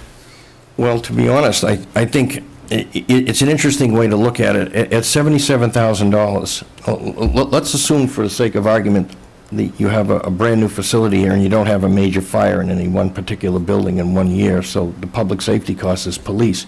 You could theoretically take my number and say, at $77,000, that's an officer plus benefits and the operation of their car, 24 hours a day, 365 days a week, just driving around that road. That's how high that number is. So we have a conservative public safety number here. The reality is that this community does not absorb tremendous amounts of police or fire services. It just doesn't. It has a modest police and fire department. From what I can see in the numbers, you folks aren't out of control. I mean, there aren't that, many police records, and I've gone through every one of them. So even if I compare these 2-bedroom units to your 3, 4, and 5-bedroom units and say that it's the same cost per dwelling unit, it's a very conservative cost. This development, I think the point I wanted to make, and I hope I made it correctly the first time, aside from the school issue, this is a fairly self-contained condominium development. It will require police and fire services, no doubt about it, but not to a level that exceeds what you're providing for the rest of the community at any one time today. Okay, and you've allowed 52, almost 53,000. I'm just looking at your summary. For police, 22,000 for fire, 2,600 for ambulance. Yes. Okay. Are there more? Is there more discussion on costs? Well, I was just wondering, police presence. Are you describing that as if a policeman goes up through the development the same as when they get out and go through those corridors you were? No, separately, I divide, separately. The police provide a completely different, what they call directed patrols for those two developments, which would be inappropriate here, because it's basically a single-family development. Okay. I know we have questions. Are they? Question. It's finance. Can I ask, may I ask a Yeah, few please. things? Because I'm just, pardon? Oh, I'm sorry. I just want, I'm hearing Pulte and I'm hearing our citizens, and I'm feeling a little bit like Pulte is addressing senior living as you see it, and not as some of the townspeople have mentioned. I know, George, you got up first, said his wife has been in elder care for 25 years, and that these kind of housing developments really should be for aging in place, not just coming in when you're 55, 57, still working, good health. You know, you mentioned that ambulances, you fit that, but you don't need an ambulance, but maybe in 5 years you will. So I don't think we're addressing those. I think you're talking to those early seniors coming in, and even that age, you can get a health problem. Actually, what I'm addressing is, this community has, on a demographic profile of age, it's a fairly elderly community, this community. If you look at the profile of many of the homeowners in this community that create the 325 ambulance trips, they will be older than some of these people. But the thing to look at, too, is when you have a 55 and over, some communities are 62 and over, the actual age of the people that live here, and I'll leave this to the people who are in the business to verify it, is generally a lot higher than 55 to begin with. So they're not, some will be working, some will be retirement, and people are working longer now. But the whole, what I would call senior facilities or senior living facilities, there's a broad range. There are some that start with the development like this, and then on site they can move to multifamily or move to assisted living, and then on to nursing care. There's all kinds of levels.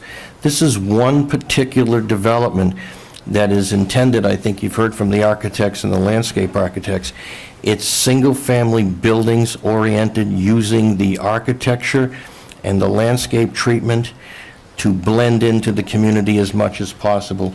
It puts one major road in the middle of 66 acres to try to create a development that is consistent with the town. You could build many different types of senior facilities. That's not really what I'm... Oh, I'm sorry. About the design, more the people who are living there, and as they age in place, Yep. how this will meet their needs, or is it geared to those early seniors who, when they start having health problems, will have, in 10 years, several units up for sale at once and not selling? And I'm a little concerned about the children, because I think you're looking at seniors in the past, when the grandkids maybe visited, people got married in average age. People are getting married a lot older now, having children, sometimes not until they're 36, or they're having second marriages, they're having children when they're 40. Sometimes there's divorce, and this is an affluent community, but sometimes divorce happens, and usually the woman, but there could be men, are in dire straits and they need a place to go. And they may not be from Sherborn, they could be from another town where the grandparents moved here. And suddenly there's children that, you know, there's a guy out of work and he's going through a divorce and he has a child and they need to move in. So your question, though, is I relative think to that you're cost of- downplaying that children could, the new people don't retain, keep their jobs as long, companies are bought out, people are unemployed more often. There's not that you marry a company, retire when you're 65. Why don't we get some statistics? Well, that would be helpful. Why don't we, the way to answer this is to have a certain number of actual senior developments. Yep. and actual numbers from the communities of how many children have been generated. Yeah. And because it's hypothetical until you get some data. Absolutely. So let's try for a little That data is available. The only problem is the data is changing. That's the point I'm trying to Well, make. I is don't mean from it's 10 not years the ago. same. I mean now. Yep. Data in the last 2 years. How's that? Some of that data is available, and you can get that, and that's where the reason why I was upset with them, because they are kids in these communities. Okay. Yeah. But And let's, that data is available. Harley, just Yeah. hold on a second. yeah, I think The that- point, though, I think everybody has to realize when we're talking about the changing demographics of American children, working patterns, is these are restricted to 2 bedrooms. This is not a family-oriented housing product.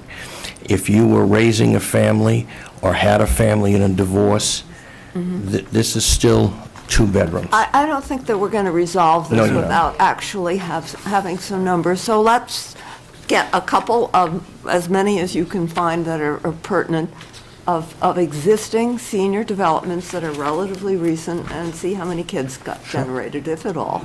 I think another... Could I jump in here for one No. Just a sec. But I think another aspect, I think Grace's suggestion, Robin, I think your concern to understand that is important, and I appreciate the response, and I think Grace's suggestion about statistics would go a long way. I also think another mitigation or concern that would give, that would maybe resolve this is to consider some kind of escrow account that would say, okay, if we hear that, but if it occurs, if we do get children, then have some kind of account that would be available only in that instance and only used for that purpose. Well, that's something that I think, when you get to that point, you'd be negotiating with Pulte as a condition. Yeah, I'm not really addressing it to you. I'm just trying to address that issue. Good. Are there questions for John while we've got him here? So the Sorry, point- go ahead. Sorry, Identify yourself. Martin Kravanger, 48 Maple. So I think it's worthwhile looking at the floor plan, because when I look at the floor plan and it says 2-bedroom, I actually see a 3-bedroom, and it's called a game room. Now, if I tried to go to the planning board and I said, I want to add a game room, it has nice closet and it has a full bathroom, is that okay? It's just a game room, guys? It would not pass. That So- particular plan, I noticed that one. So I think there's a Okay. bunch of them. Okay. There's pretty much all. It's a good issue. And, Thank you. So let's talk about that for a moment here. And Harley, I know you're waiting. Is there something in the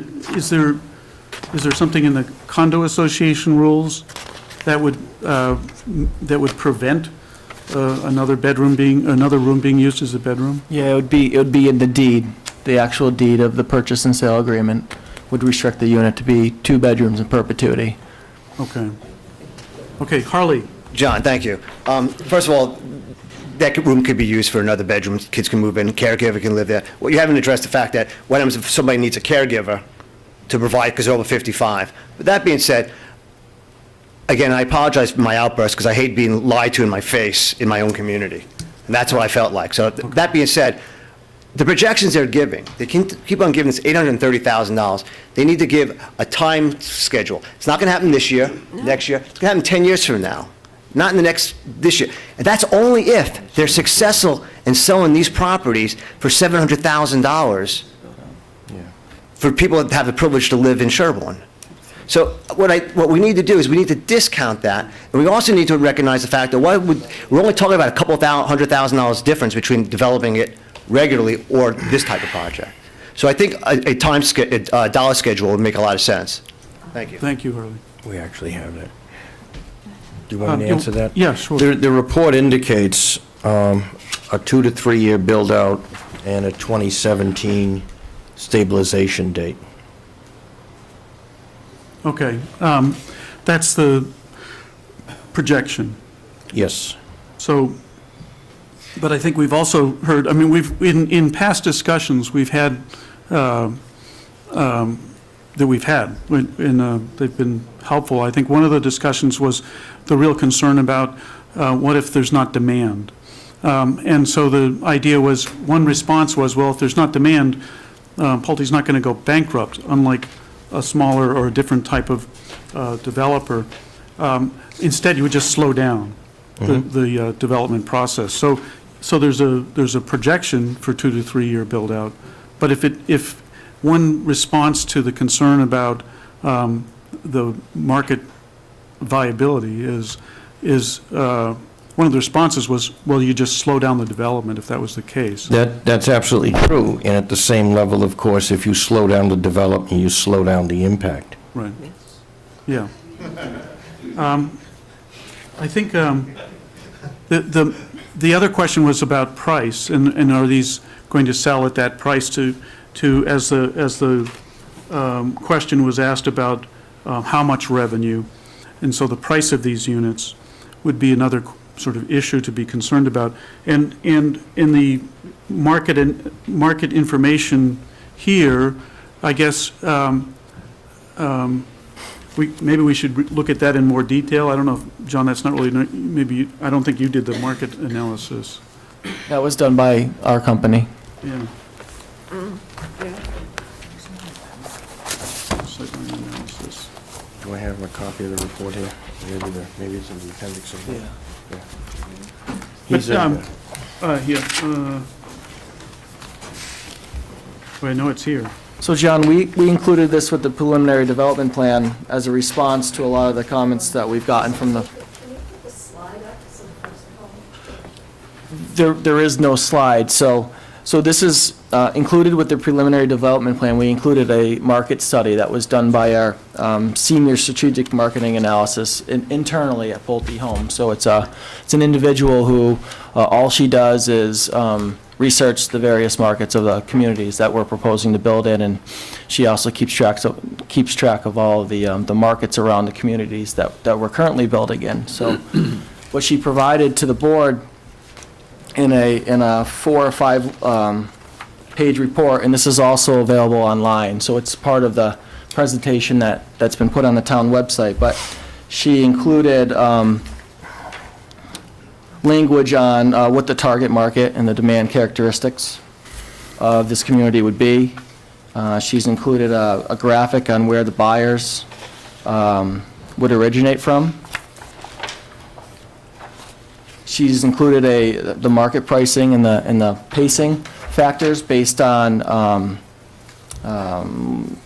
nearby comps, including, and most importantly, nearby Pulte Homes actual communities that we have in the nearby vicinity, such as Quail Ridge and Acton, which we're building today, a community called Hartwell Farms in Bedford, which we just completed last year, Legacy Farms that we're building in Hopkinton right now, and another senior housing community called Canton Point in Canton. So Becky has included our pace and our sales prices at all of those similar types of communities in order to support the pricing projections that we've projected here.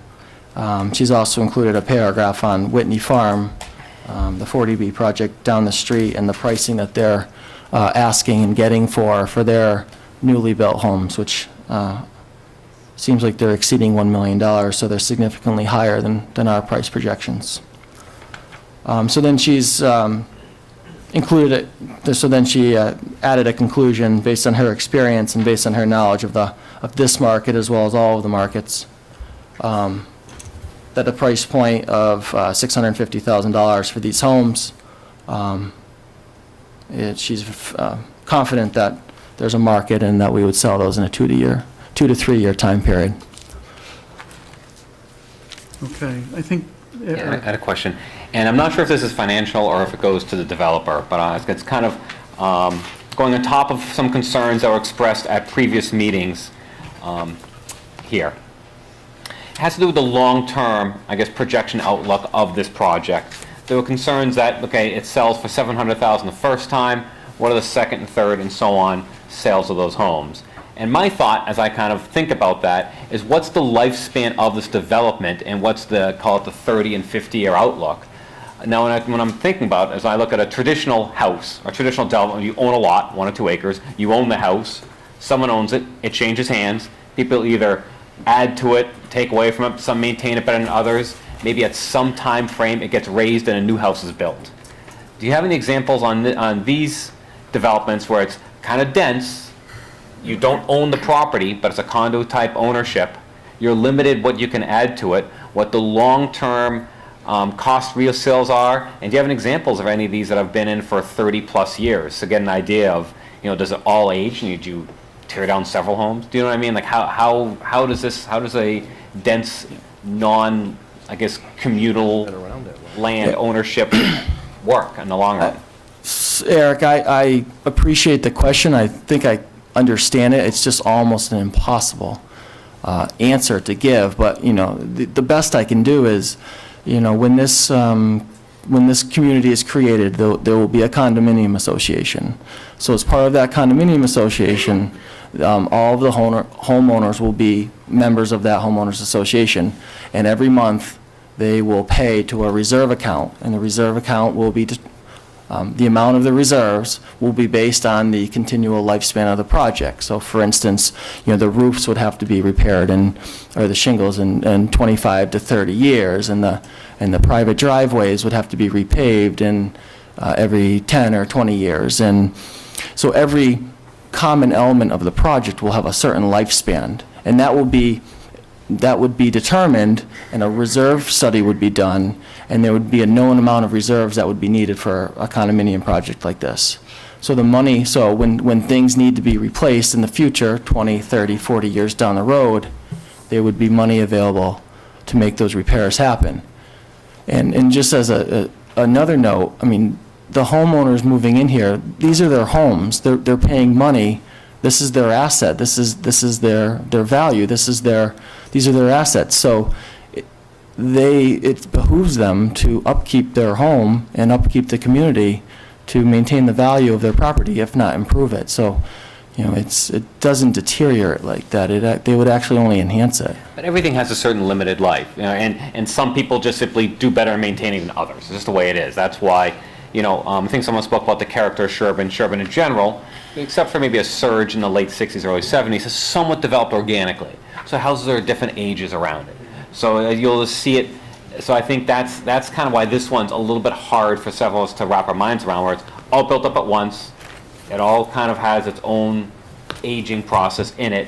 It all kind of get maintained together through a condo. So it's actually going to still have a certain limited life. Everything has a certain limited life. So maybe you can't answer that. I was hoping you could find an example of maybe something like this, which is 30 years old, just be interesting to look at. But the second part of my question is, do you have any examples of the devaluation of the resale values for, because people will live in this for 10 years or whatever it is, and then it's going to be resale, and then resale after that, of the either increasing or decreasing resale values of these homes in general? Yeah, the resale values would be subject to market conditions. So just the same way as people's single-family homes go up and down in times of good and bad markets, the values of these condominium homes would go up and down with the swing of the market. I don't know, I guess I think my neighborhood was all built at once. I guess that aspect doesn't concern me, but it's... When we have individual ownership, it's still different than here. Someone could tear down the house if they want to. Someone could add to their house, could paint their house, or someone might not. And here, I guess where it's all, there is either pressure or actual incentive through the condominium agreement that everyone has to maintain a certain bit. It's different when you don't own the land either, and that's where I have trouble wrapping my mind around. Right. You know what I mean? Where someone just wants to do something, or if something ages. I kind of balance it with the condo association sort of mandates that these get repaired, and my neighborhood doesn't. I guess it is different, though. I agree that it's certainly different. Please. Rochelle Masters, 10 McGregor Drive. This is a question about cost. I'm on the recycling committee. I'm a member. And I was wondering if you could expand upon the statements that this would be a private driveway and that this development has no DPW needs, if I'm stating that correctly. Because my question is about, and I don't believe the plan mentioned this, but correct me if I'm wrong, about hauling of trash and the management of trash from all the 66 households there concerning hauling as well as disposal, because the town pays for hauling and disposal of all the different residential and potentially commercial entities within the town. So this may, if there's no kind of, I don't know what the issue is here with private hauling or private disposal, that doesn't have impact on the town's transfer station. If it does, then it would have an additional cost, and disposal costs rise year over year. And the second part is, does this property would have a recycling center on site? And if not, that would also impact the cost, because if it would be just more things to haul out of the property, so.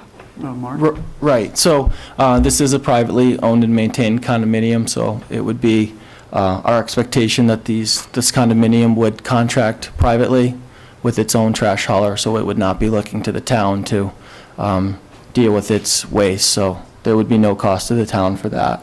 As far as recycling, the condominium would work out a recycling plan with its own private trash hauler, so whether it's single stream or whether the private trash hauler does separate totes and you have to separate out your cardboard and your plastics and your paper, that's really up to the private hauler how they do it and where they bring the material.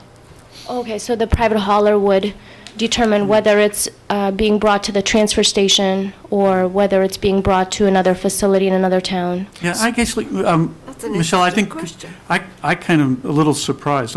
I think I would expect, I guess I have expected, that it would be, these homes as an association would be treated the same in the way everyone else in town is treated.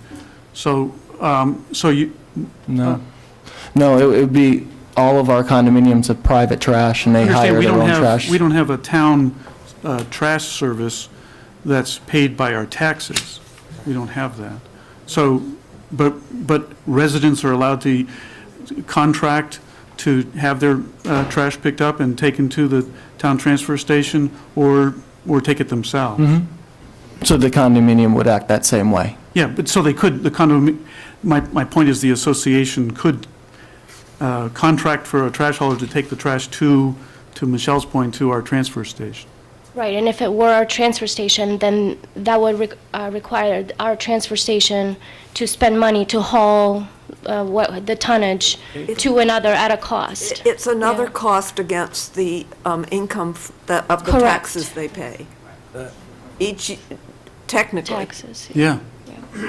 But it's just not figured in the cost of this Unless analysis. there's something in the agreement. I would assume, maybe you're correct, and we can check this out, but I would assume the private hauler's cost to the condo association would include whatever fee they're paying to the town and cover that cost. That's how it would be done. It'd be worked in their price. But if they wanted to go to the dump, they could. Any resident could. Sure. It's a transfer station, forgive me. Sure, they would be residents of the town. Yeah. Yeah. Yes. Martha Stein, 22 Green Lane. I have two questions.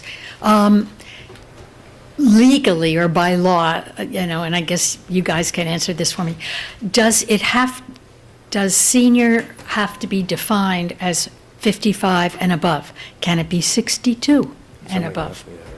That's my first question, because that perhaps has an effect on my second question, which is about children.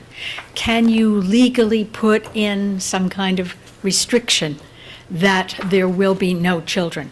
Because I think your point was very valid, that with children, with people marrying later, my son will be married in September. He will be 36 and a half when he gets married. So if he then waits a little bit and has a child, he could be 55 with a 15-year-old. So is there a way of legally having some kind of covenant or restriction, I just don't know what the term is, so that there will be no children?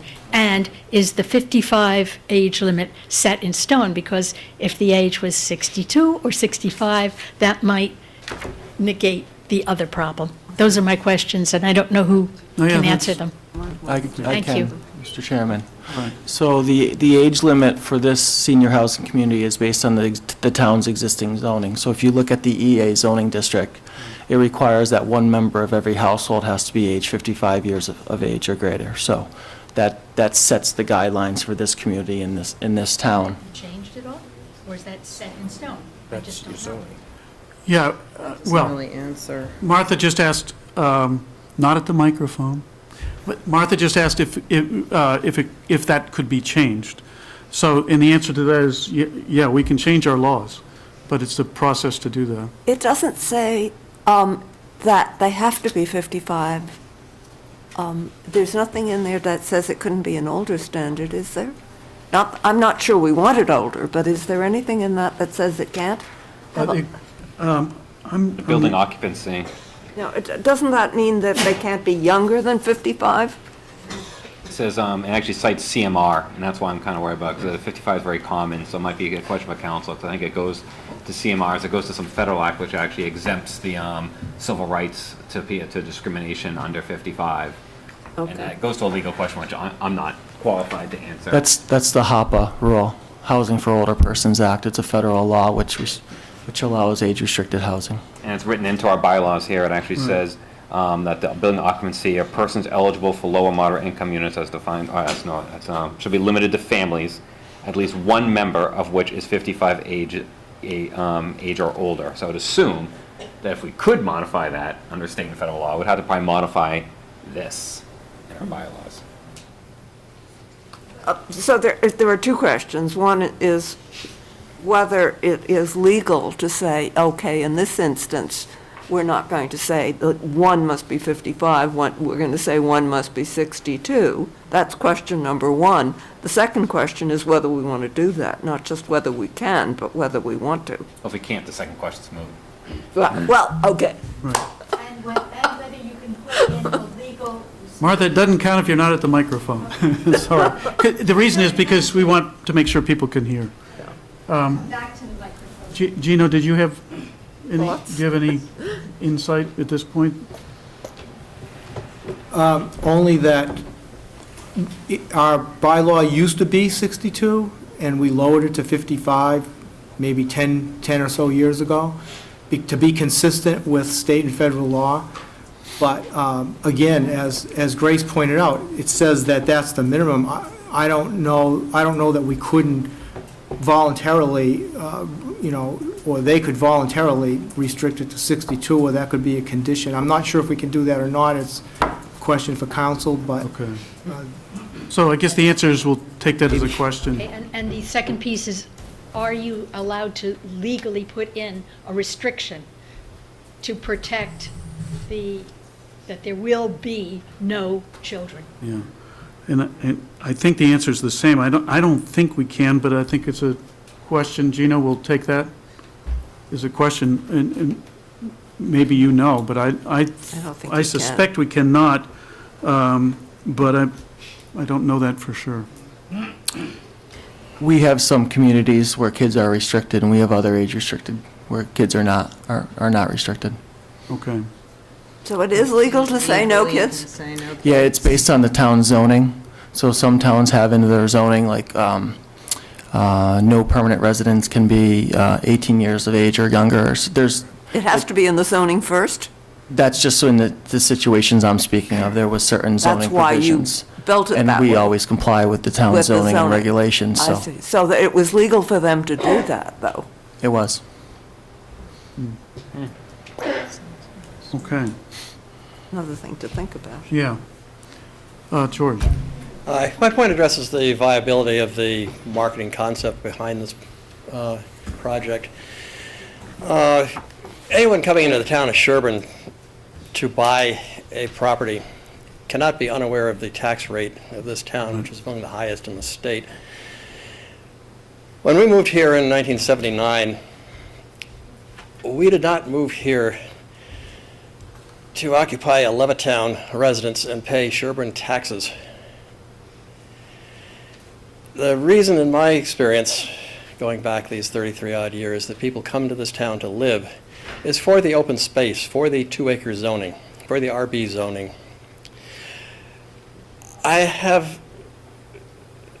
a real question as to why anybody would consider paying $600,000, $700,000, $800,000 for a two-bedroom house in a compressed development like this in this town. And it does strike me as something that would impact the real estate values of every house surrounding this project. Hi, you're in that district that surrounds Levittown. How about that? How's your values of your property doing? So those are my concerns. I don't think that the marketing process as advanced to this point is realistic. I would be hard-pressed to believe someone would want to actually pay this kind of money for this little real estate, this close together on quarter-acre zoning, when for that same kind of money, they could very likely find a 2-acre plot in this town with some space around it. All right. So I think the question about the marketing, there's a market analysis that Mark just referenced that is, Gino, is it now posted? The preliminary development plan on our website? Yes, it's been posted since Monday. I guess I think this is an important concern that's been brought up in the past, and I think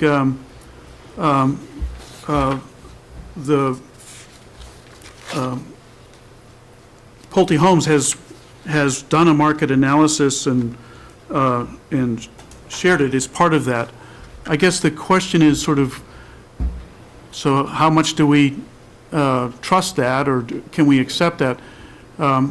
And I'll pose that to the board, I guess. I'm inclined to think it might be a good idea to do a survey of our, commission a study of our own. And at least look at the study that's been done and say if these prices are viable, because the question comes up, and I think that's something that could be considered to have an independent assessment of that. It's a study that comes up. I think I'd encourage folks to take a look at this study in more detail.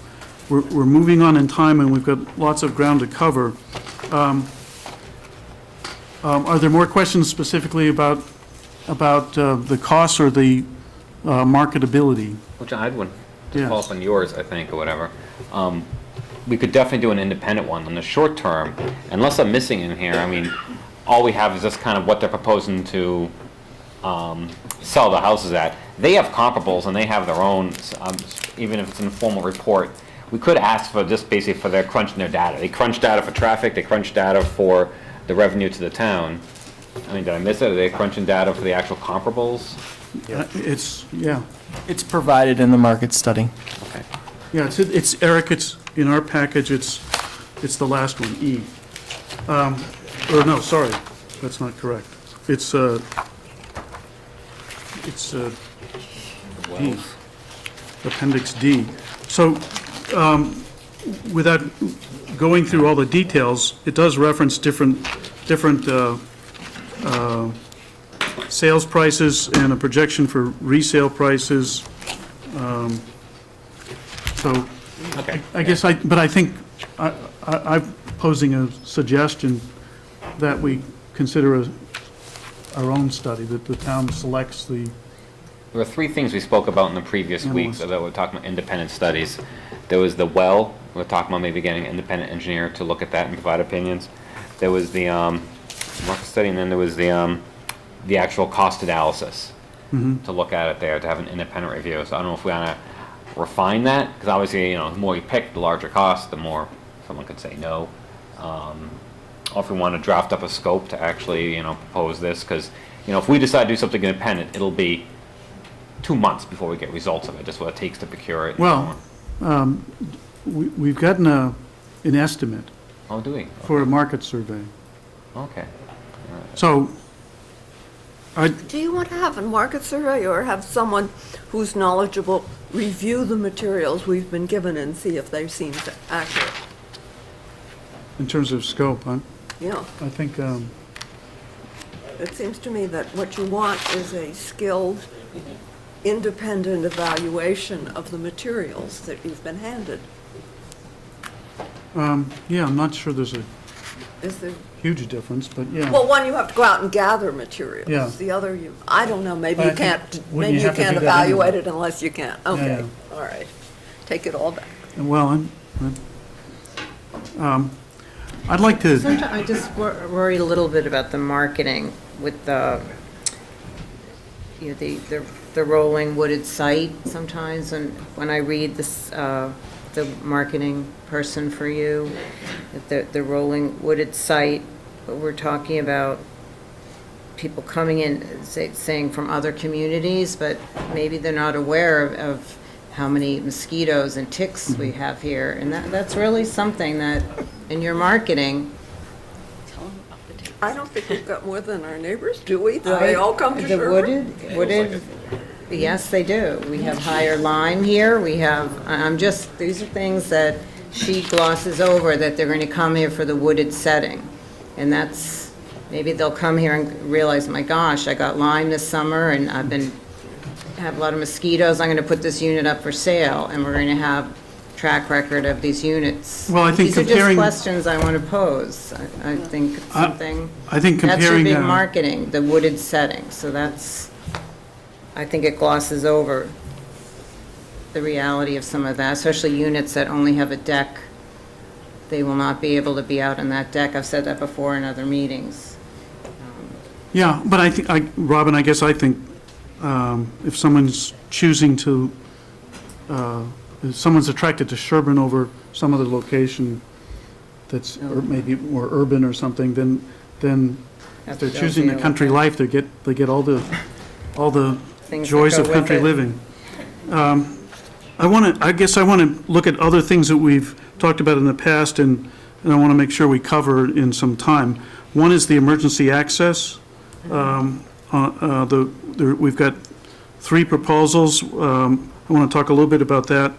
The density and spacing, we've talked about some. You're going over the old list? Yeah. And traffic mitigation and some of the architectural features. So we've got miles to go, and it's getting late. We can continue this hearing, but I'd like to cover, I'd like to, They said that they're going to the Conservation Commission on the 20th. right. The access through the gray land is going to be contingent on their conversations with conservation.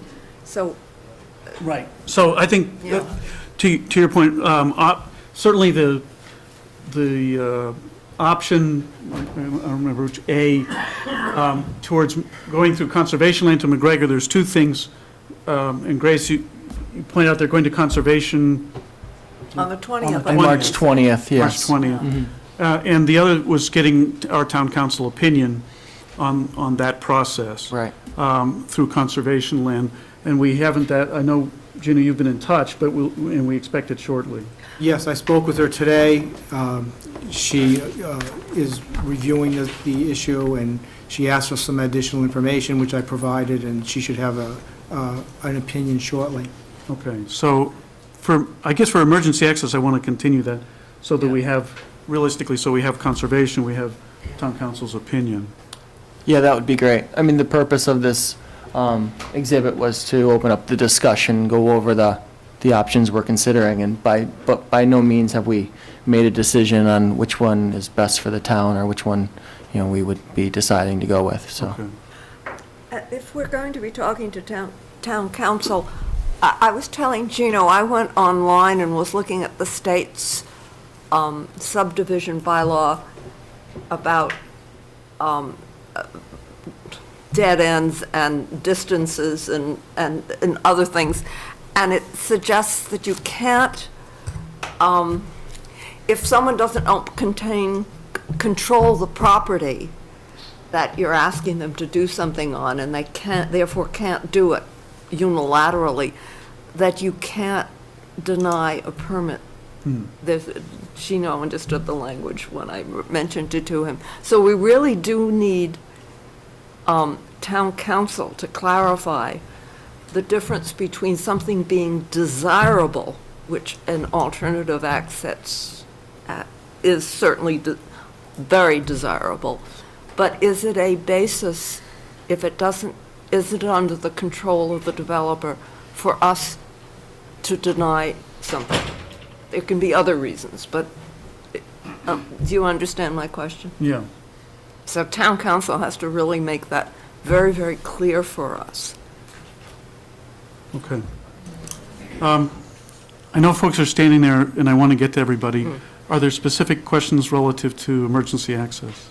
Actually, this is related because Grace did just mention that. Can you, sorry. Joanne Wong, 129 Maple Street. I can't believe I forgot to say that. Thank you, Joanne. Grace did just clarify that there is a Conservation Commission meeting on March 20th, and I just want to make sure, is that a public access meeting? It's an open meeting for sure. It's an open meeting. I don't know if it'll be because televised. there's certainly, besides that access, that additional access, there are just multiple environmental issues, which I'm sure many have already been discussed with the Conservation Commission, but I'd just like to be, Sure. much more informed on. So- Yeah, I'd also just remind folks to check the town calendar to verify, just things can change, but the meeting is scheduled for March 20th. Robert? Robert Johnson, 272 Western Avenue. It's my understanding that the police and fire are going to require that the emergency access be to the cul-de-sac at the end. There may be trees in front of houses that could go down at any point. Therefore, the blockage could be anywhere along the street. Just coming in, as is shown by that, yes, that part there, that's fine for crossing perhaps the other property, but somehow it would need to get to the cul-de-sac so that the police and fire would have guaranteed access to all of the houses in case of emergency and a tree coming down at some point. Okay. I think I know, look for others on the board, but my understanding is that police and fire opinions are extremely valuable and highly regarded, but it's not in the process of this permitting, of this hearing in the rezoning, it's not a requirement. It's not a law or an authorization by police and fire. Is that? My understanding, yes. Yeah. So do you understand the difference? Like, you can strongly suggest and urge, and I hear that loud and clear. But in the process here, there's not a yeah.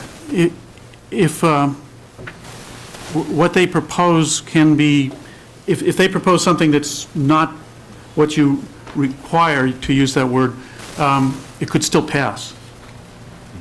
Just sort of a legal thing. But your point, in terms of what I'm hearing, is also that you think it's a very good idea to get to the cul-de-sac.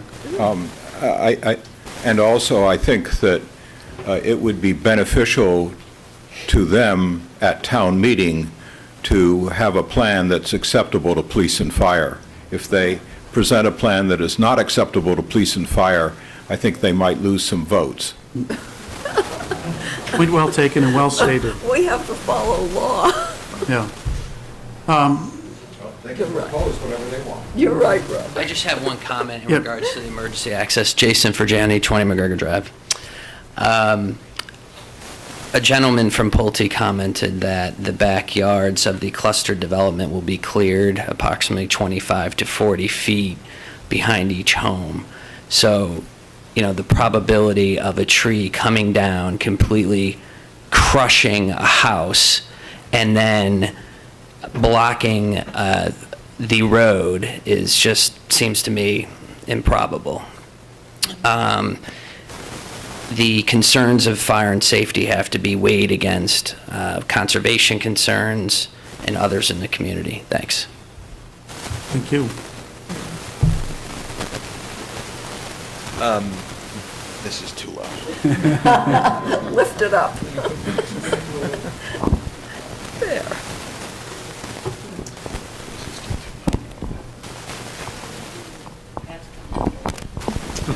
My name is Giles Longley Cook. I'm at 41 Whitney. My question to the planning board, what happens if this is voted down? What is our exposure to 40B? You want to take a shot at that? Well, only because it was at the last meeting, when everyone had left, there was further discussion. And it has happened. I mean, Pulte did say that, it's happened before, whereas they got shot down at town meeting, I think it was not Grafton, and they came back with a 40B. So there is exposure to 40B. There would not be the same public comment with 40B, and maybe someone else can talk more about the 40B process than I can talk. But it's at least my personal belief that is a very real, for lack of a better word, threat. Yeah. But maybe someone else can talk more about what 40B can do, to give a little background. Yeah, I mean, to back it up, 40B is a state law that allows development according to the state standards rather than Sherborn's in this case, more rigorous standards or requirements, laws. So on the other hand, it also requires that 25% of the housing that's built is affordable.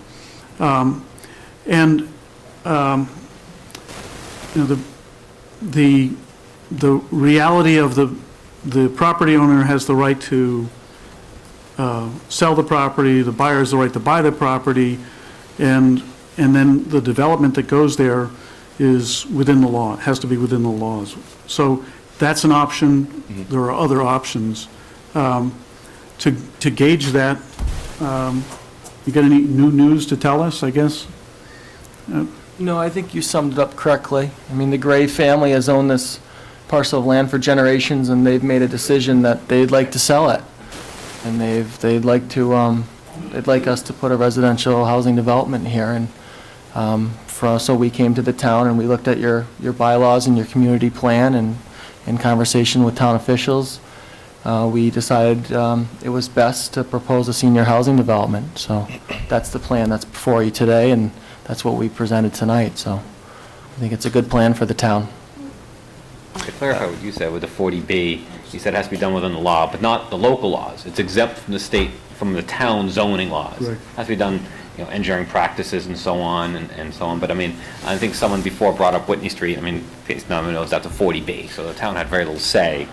Mm-hmm. Spent a lot of money trying to say what went on there, but really ultimately had very little say as to what gets built and what the density was and so on. Yeah, I think the big thing is density. There are restrictions at the state level, more lenient than ours, about water and septic.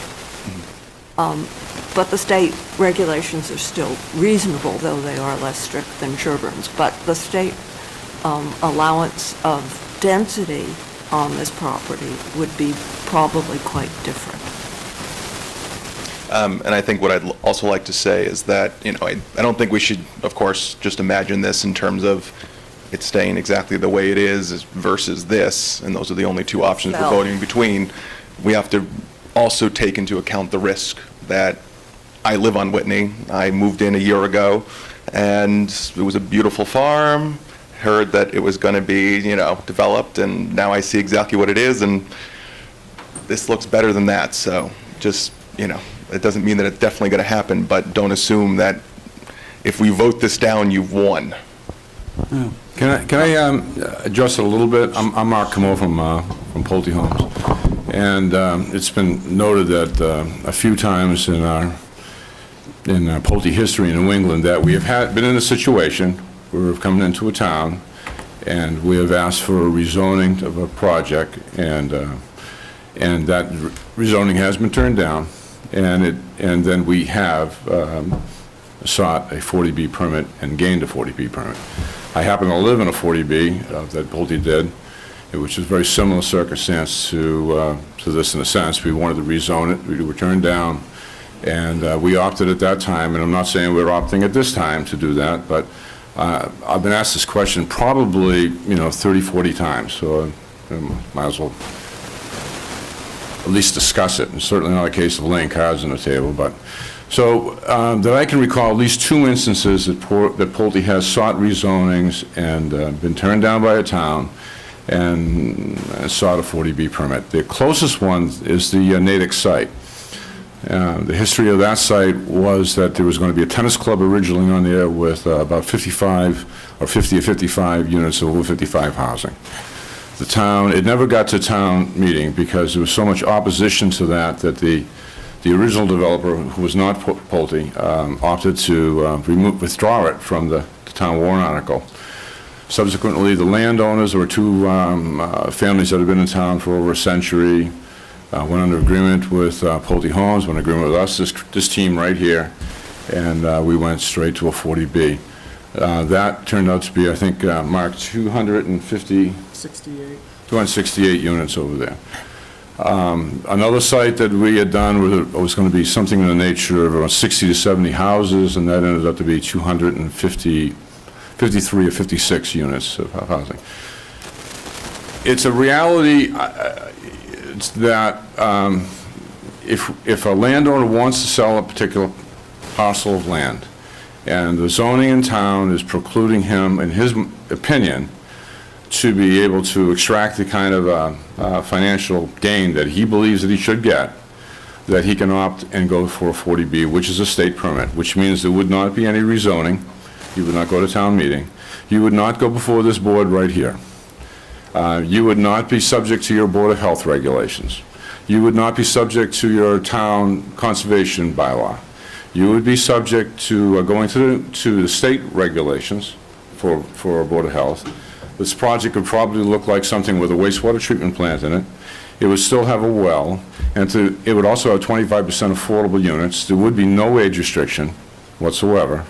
It would be open to anybody.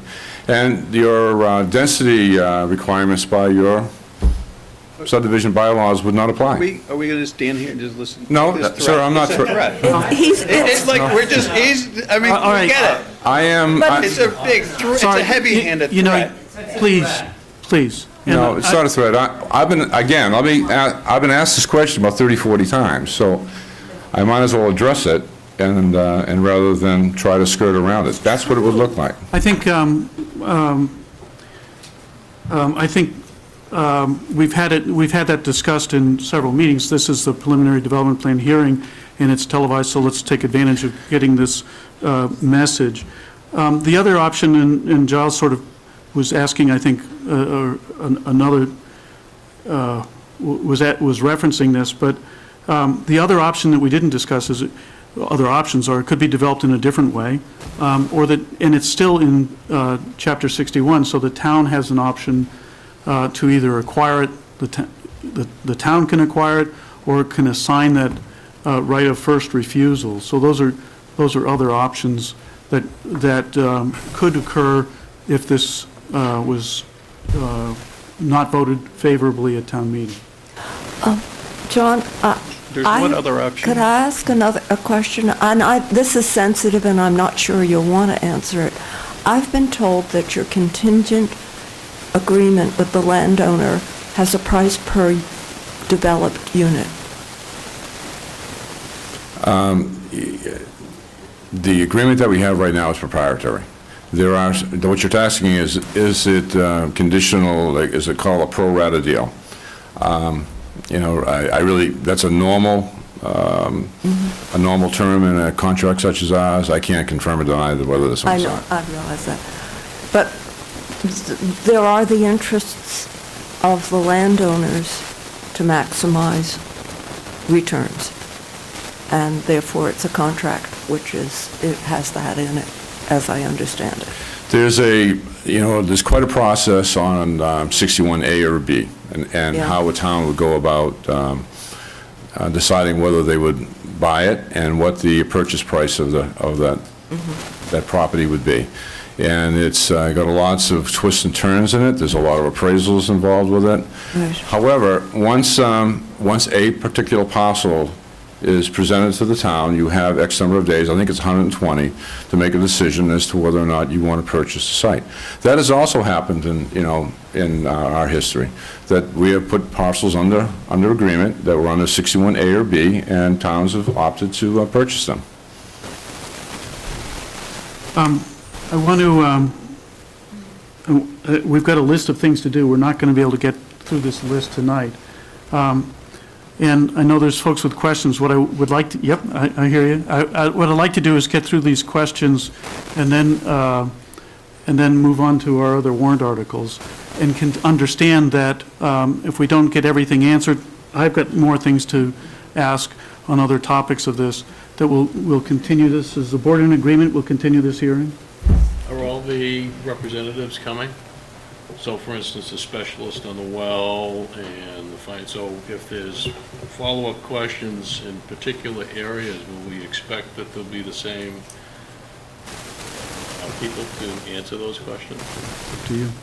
It would be difficult to bring this entire team to a number of future meetings. I mean, if there was a specific meeting and a specific topic, we'd be happy to bring them, but bringing all 5 of them to every meeting from here on out is difficult. Yeah, I guess I'm thinking of the hearing, which I would like I'm just to... thinking in terms of questions that the audience might have. Sure. I'd like to think of They it... might expect as to when they could ask those questions. I'd like to think we could complete this in another meeting. That would be great. Okay. Martin Krybunger, 48 Maple. So we're presented with a choice of, okay, we do this or we do 40B, but my question would be, it's a very small community, and I know we're short on 40B houses. I think from what I understand, it might only be 8 units. So these guys are going to, probably, if they go 40B, it'd be 300 units. I mean, it'd be complete overkill on what the town really needs. So my take is, and I think this is what Harley wanted to say, is, can we get pushed through 8 units of 40B housing so that this threat is not hanging over our heads, and we can just stop this thing from happening? Because is that the case? Is there a limit to how much 40B you need? You need to have 10% of your housing stock as Okay, affordable. so how many units do we need to make 10%? We have 1,400 units, 140. Need 140 40B houses to make it? No, we need 140, they're called affordable units, but anyway, yeah. And we have maybe 25 or 30? 34. 34. But to your question, though... I think there's other solutions out there, and I think rather than see it this way, No. I think it's worth exploring every single option, not to have a company like Pulte come in and wave this big old axe and destroy our town. So I think it's just important for the town, for the planning board to be aggressive on that and protect, the community. Yeah, at this point, I think really that this property, just so we make this real clear, this property, if the town wants to buy this, they're going to have the right of first refusal, and that's the option. So, and the point that Harley brought up, I guess he's not here right now, but is there's something called a development plan that the town would have to commit to building so many houses, affordable houses per year, and you have to stick to that plan or you lose it. But that's a topic of another discussion. It's related, I get it, but it's not part of this. But and I think we should talk about those things. This isn't the time. So, Tom. Tom Ermston, 79 Hollis Street.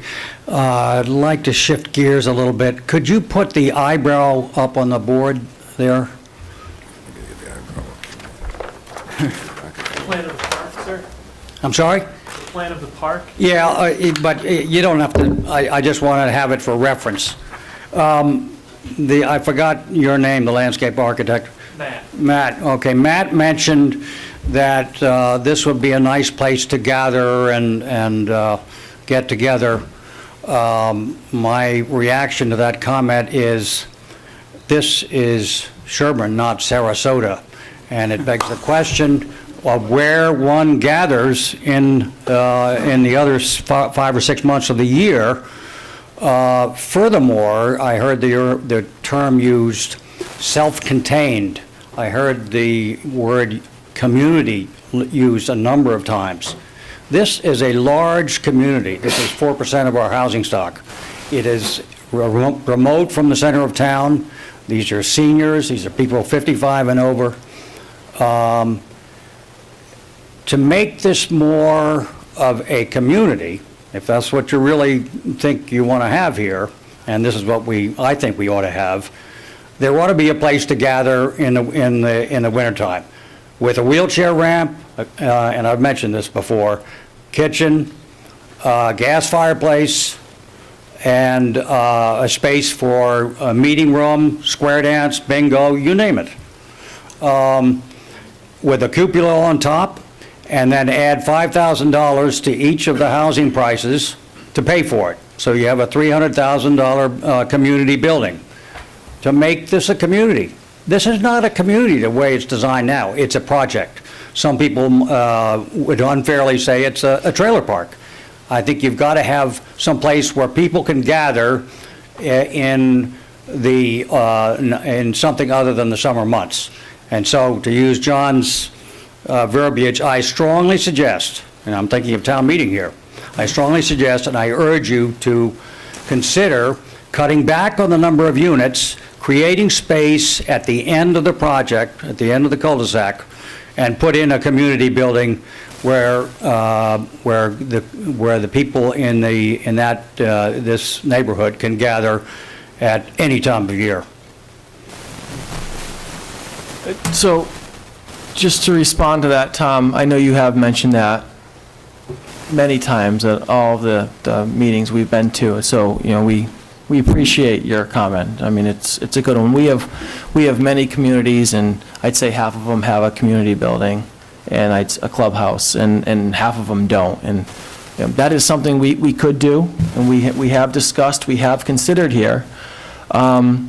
But right now, our plan doesn't have a clubhouse, and it's not the initial construction cost of that, because that would be a developer cost, and that would be part of the overall cost of the project. So it wouldn't really reflect the homeowners.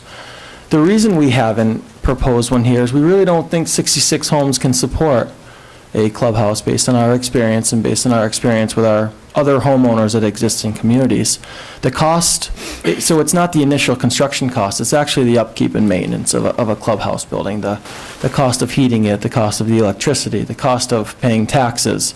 It just drives the HOA fee up for the future homeowners here, and that's really why we have not proposed one here. We don't think it's supported, and based on our experience, we think our homeowners who ultimately live here would rather keep the $30 or $40 or $50 a month in their pocket, whatever the cost is to operate and maintain a clubhouse, and go downtown and utilize a space that's already available downtown. Yeah, get in their car to do so.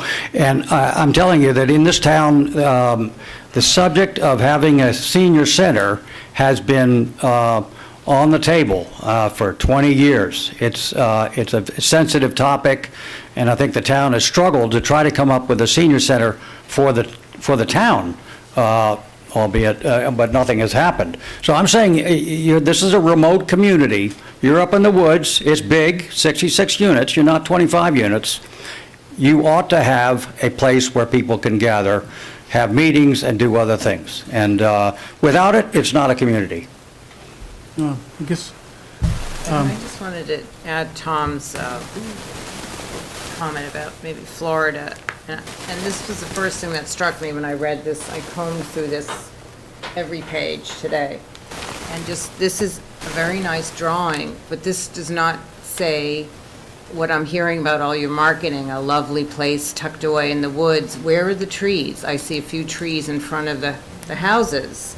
But where are the trees in the back that makes us feel like a wooded Sherborn development than something that could be in Florida or a car suburb that's far more developed. I mean, maybe, I don't know how people feel. Is this what you think it would look like with the trees and? Well, I'm sorry, Grace, but. No, Sorry. I'm tired. It's nothing to do with what you're saying. yeah, I guess I want It to, doesn't capture what I'm thinking when if I didn't see this picture and I read about what it's going to be like, and our marketing expert says they'll come in for the peace and the quiet of the woods and the wooded trails, and this is your marketing, your front page, and it doesn't capture, to me, what I'm reading about. It does look like land that was stripped bare. Stripped, there's no trees in the back, and that's your big marketing ploy, to come for the quiet wooded trails, and I think you failed with this picture to capture that.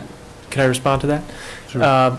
That's one view angle that we selected here, really to illustrate what the park feature would look like, the open space, if you will, that's part of this project. There are several other views we could have shown that would have shown several trees. If you look on the sketch here, there are areas to the right and left of the space that we're showing in the sketch where we do keep some existing trees to remain within that area. And then the sketch is also not showing all of the trees up behind the units. So that is a very focused view that was trying to achieve showing some of the architecture of what the units were going to look like, and to show the open space and gathering potential in the nicer months that this project would incorporate. When we are actually preparing marketing materials, I'm sure we'll do several different views of what this is going to look like, but this was just one snapshot. So. I just had 2 points, if I could. One, maybe that's something that the independent analysis or appraiser could consider. The other question, I guess, is to you, Mark. Is that a deal breaker? If the town said, gee, we think that's what's needed here, is two things. Is the site able to accommodate that, number one? And number two, if the town said, listen, this is what we'd like to see up there, is that something that you would consider and maybe accommodate the town or the concerns that have been expressed here to make that work? Yeah, right. So I think from the beginning, we sat here at the table and we said we'd be open to considering any of the suggestions that we've heard. So, if one or two people, stand up and say they want A, and two other people say B, and three other people say C, you can't just make changes based on, here and there. But if there's a consensus that the board and the town feels that a clubhouse is required or would be desirable, then that would absolutely be something we would consider. But I haven't heard that today. I've heard it from Tom and from maybe a few other people, but that hasn't, just because I add a clubhouse doesn't mean everybody's going to say that, all's good now.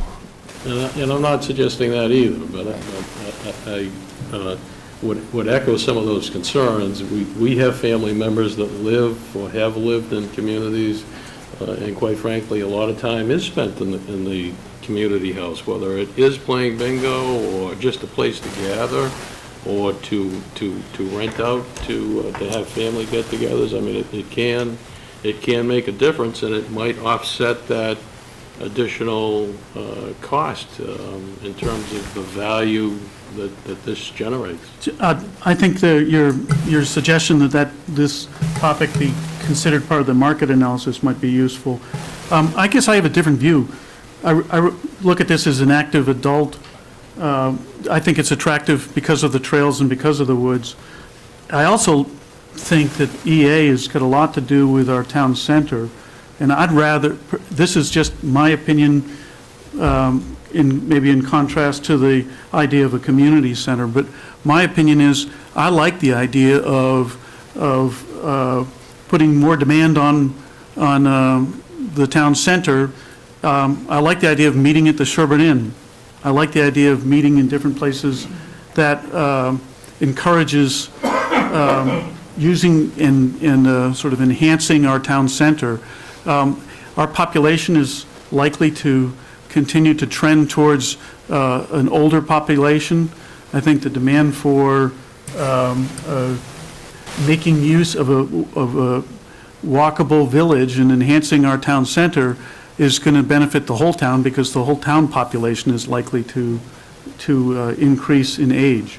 So I'd rather see, personally, I'd rather see, instead of a community center there, I'd rather see that type of services in the center for the whole town. Don't live in the center.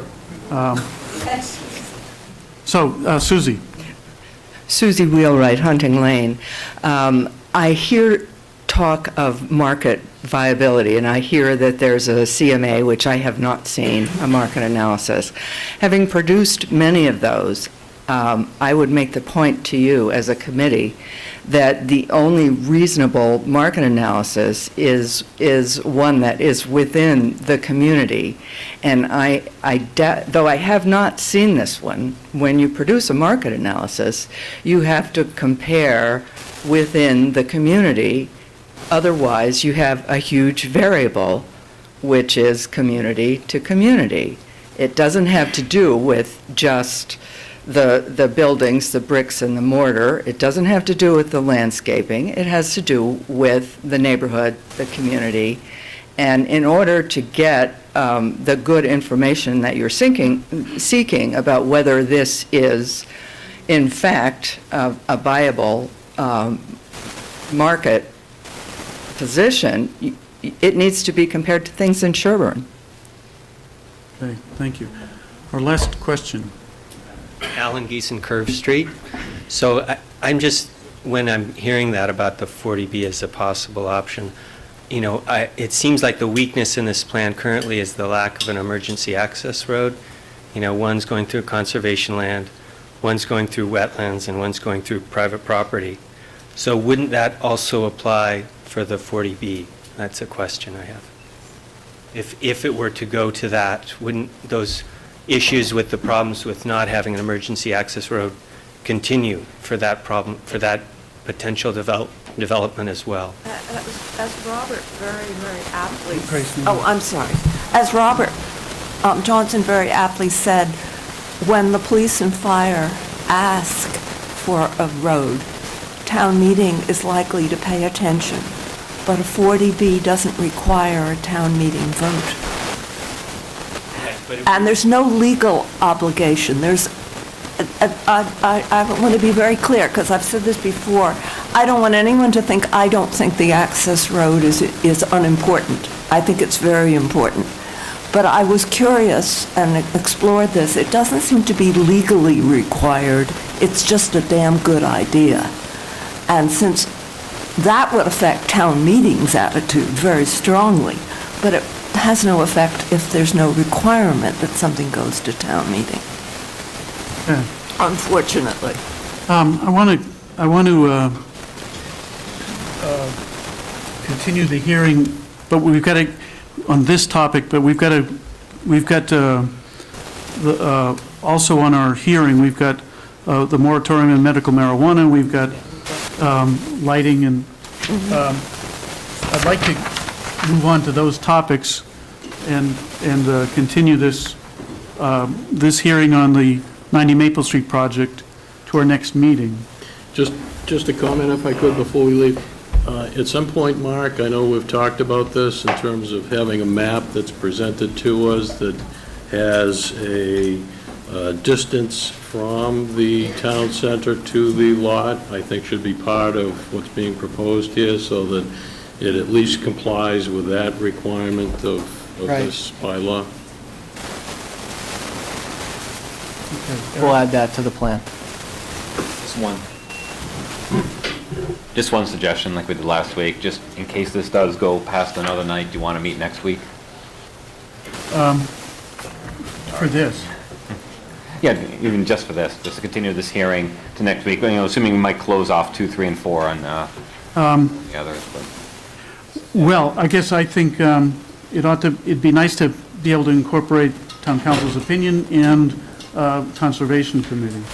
Well, they're going to meet the 20th, and they're not coming before conservation until the 20th, so no matter what, we're going to be done before them, even because, you know, still meeting, the second week in March and so on like that. And, Gina, what's the rule? I thought the rule was, we do have we've begun the hearing on time, within, I think it's 65 days or something like that. Right. Does it have to be completed? No, we have all the way up till town meeting. okay. Just, I know we wanted to go before advisory, hate get to- ready for them, just some pressure You just want to to have it. continue it after the 20th. I'd want to continue it after the 20th. 20.1. Okay, so you actually want to, okay. Just because I think then we can discuss, The results of conservation. yeah, Are there any other boards that they have to go before? advisory hearing, but it's not contingent on this. We're scheduled to meet with the advisory meeting next week on the 5th. Well, Board of Health, is there any Would that be- information? Is that a meeting or a hearing? That's a meeting, I She think. gave, it's a date they gave us. Yeah. Yeah, it's a hearing. No, it's a meeting. It's a meeting, I meeting. think. The hearing is March 22nd, Saturday, March 22nd. For our project? For the whole warrant, the whole warrant. And the 24th, I think they're scheduled to. Yeah, because it's hard to do in one time. Is So there any, that's- you need for Board of Health, I don't know if they're chiming in with the well or the Oh, no. septic in there, any informational meetings? Okay. We've been before the Board of Health for both of those, and at this point, they've, we asked them about the well, we asked for feedback, we asked for guidance, we asked them to provide the board suggestions and opinions, and they declined to do so. They said they're a regulatory board and not Yeah. a board that will make opinions. So when we go before them, they'll review the regulations and make sure we comply. It's 22 after 10. One last comment. I don't know whether or not Mr. Billings will be back. I'm hopeful, but in the event that, I assume that he will, but maybe whatever testing and analysis that's been done on the site, is that information that you can share with the board or submit to the board or make it as part of the presentation? All that's been done is review Board of Health. So there hasn't been any... Sorry, if Jay's going to answer, he's got to come up to a microphone. Oh, And John, that's the last one. It's an easy one. No testing or analysis has been done at this point. We've reviewed Board of Health records. We haven't done anything as far as the well test. Okay. Then I'm going to move on. So, gentlemen, thank you. So when is this continued until, so I'm clear? after the 20th. What's the- 26th, March 26th, be 1 month from today. Same time, 7? John, would it be possible for me to just ask one question? Sorry, I He's didn't been see you. standing Yeah, there. I'm still here. Eric Russell, 18 Maple Street, the Penguin House. There's a lot of concern in the town about the 55-plus category, and 55-plus and 62 were discussed this evening. A comment was made at one point about some towns have regulations about 62. Would Pulte consider enacting within their own regulations and their own process of how they're doing this project, considering it to be under the effect of age 62 instead of 55 plus, and to enact the strictest requirements against children in properties, not just what's required by the town or the state, but what they know legally can be done. Because if you take the project's main complaint about 55 plus and kids, I'm a very good example. I got married at 43. I didn't have a kid to 45. I'm 59. I got 6 more years in the school system with one of my kids. And she might have special needs. There's 10% of your $75,000, $750,000. One family. So if you could take the most restrictive possible policy towards this project and really aggressively sell us on that, you might have something. But if you don't do that, you're going to lose a lot. Eric, thank you, and I think there's other ways to address that also, but I hear your point. Okay. And do you We want to... did as well. Okay, good. Gentlemen, thank you. You're going to continue it to a specific time in Yeah, so we're continuing, the meeting is still in session. We're continuing this 90 Maple Street topic to March 26 at 7 PM. So,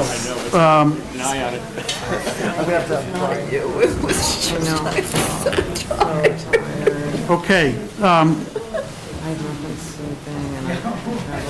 Gino, I want to move right along here. So the next topic is to delete Section 4.7 moratorium on medical marijuana facilities and replacing it with Section 4.7 that regulates medical marijuana facilities. Okay. Well, the simple explanation is the state approved medical marijuana in Massachusetts, and towns are forbidden from prohibiting it. So last year, we adopted a moratorium. That's the existing Section 4.7. This year, we're proposing to replace the moratorium with actual regulations for a medical marijuana facility. Currently, under state law, only 35 facilities are allowed, maximum of 5 per county. So far, 20 licenses have been issued. By the way, the original set of applications was about, I think, 180, and the initial review reduced it to 100, and now those 100 are in the hopper for the 35 licenses, of which now 20 have been issued, so there's 15 to go. None of the 100 applications that made the first cut are for Sherborn or any town anywhere near our size, you know, Framingham, Needham, Franklin, Milford, Brookline, Springfield, Worcester, those, nothing close to our size. So it's not any kind of imminent threat, certainly. It is possible that the number of 35 is increased in the future based on demand. Law allows that. But just to protect ourselves, we do have a bylaw proposed, which would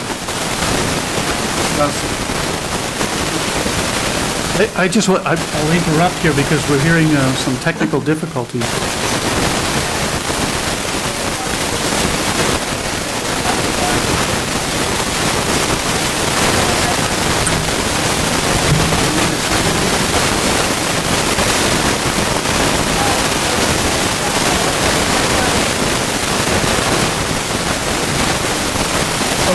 Experiencing technical difficulties, and there's some feedback here. I don't know how it's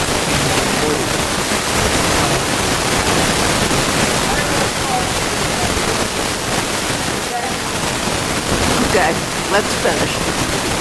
So that's it. It's a bylaw to regulate in the event that someone proposes a medical marijuana facility. Okay, and so in what we've drafted is language that would, it would limit it to the business district, the business general district only, and it would be required to be a minimum of 500 feet from any school, playing fields, or daycare center. So that reduces the business district availability considerably. That's it. So it's, okay. And if we don't do this, our option is if we do not do this, then it could be sited anywhere. Correct. Including in a residential area. yes. So we're doing this as a way to take some control and restrict, if it were ever to come here, although it sounds extremely unlikely, if it were ever to come here, it would be very restricted as to where it could be sited. There's also features that restrict the size of the facility.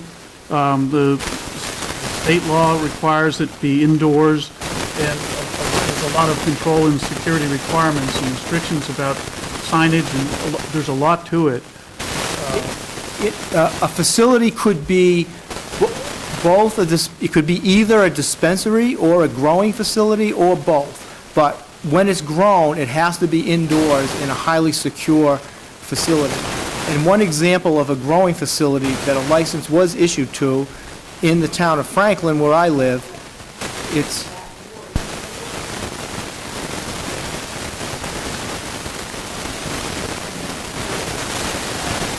Oh, sorry, interruption, we're trying to deal with some technical problems. So one grow facility, it's in a industrial building in Franklin, 70,000 square feet, and it's a grow-only facility to serve dispensaries in other locations. So, I mean, that's nothing like, you know, would be compatible or desirable for that, on their side, to be in Sherborn.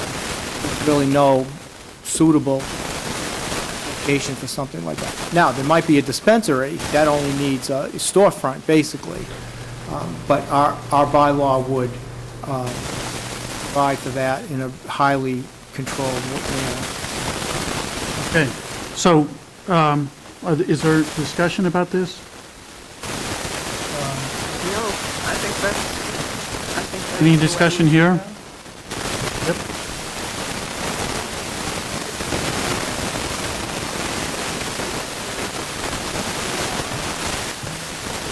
You said 500 feet from various entities in town. Can it be much longer than that? Is there some limitation on, you know, it sounds like there may be some spots then in the business district that are within that? Or in other words, can you basically eliminate the chance altogether in the business district by making it? No, because then we would be prohibiting it. So you're not allowed to prohibit it? We're not allowed to prohibit it. Okay. Do you know how many square feet this leaves? I'm not sure if you would have had time to look at this then. For a facility. Matter of fact, I have a map of the business district with various distances from the main thing is the playing field. Yes. Closest area. So at 500 feet, it basically eliminates 90% of the business district. But we have to leave some room for it. Okay, thank you. Okay, any further discussion? Then we'll move on. To amend section 1.3 by adding lighting to the list of factors that are prohibited if injurious, obnoxious, offensive, dangerous, or a nuisance. And this is a case where there's some structure, a barn could be built using a translucent material that has an advantage. It's lower cost, I presume, I don't know that, but it allows light in during the daytime, so maybe being a green community, we like energy saving things, but in this case it allows maybe you don't have to use lights during the daytime because it's translucent, it lets lights in. The downside is at night, you've got to turn lights on as you would with a normal barn, but that light then emits through the roof and can glow. The building can glow, and so that creates a concern.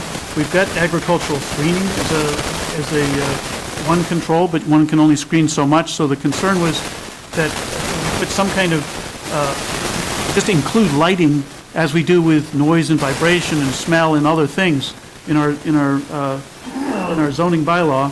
We have other environmental factors, and so we include lighting, just so we have some way of controlling or discussing even this type of new structure. It's new to Sherborn, so that's the reason for including it. The feedback has been that, like other environmental parameters, this is really difficult to specify. It's not a spotlight. We have lighting restrictions on signage and things like that in the business district, but we don't have something that would specify in lumens or some quantifiable or easily measurable manner to describe the glow that would be coming from a large square footage area.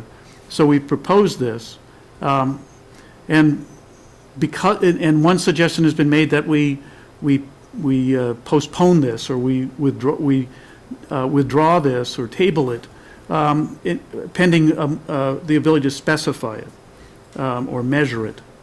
So we can either continue this and just include it with other environmental parameters that don't have that much specification either, or we could table it.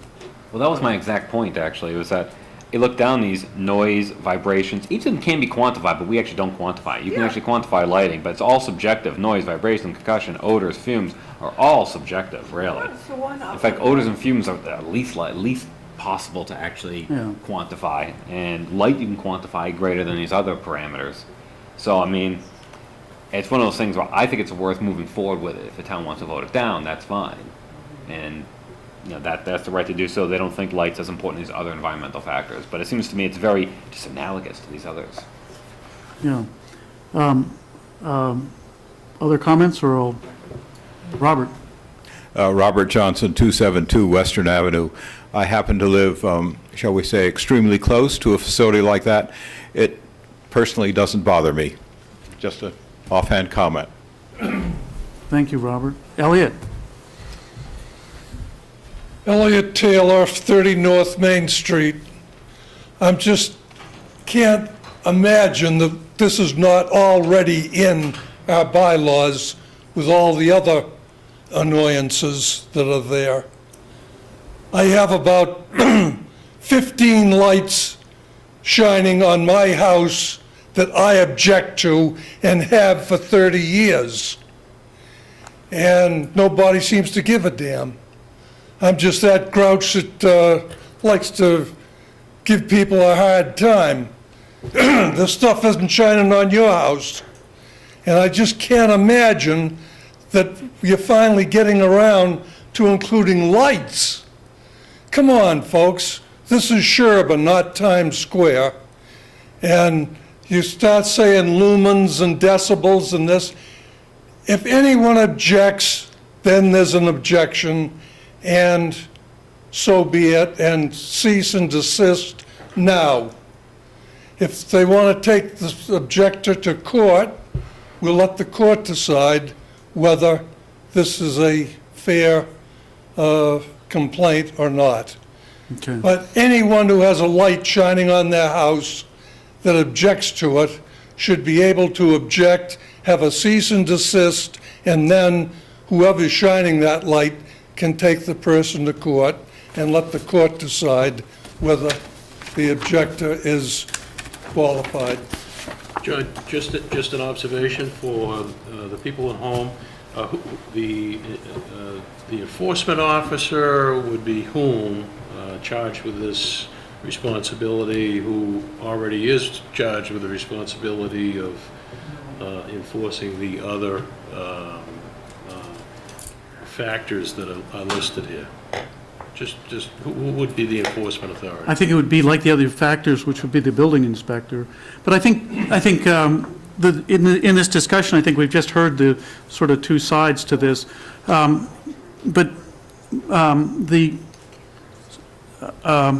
Sorry, we'll take another technical break here.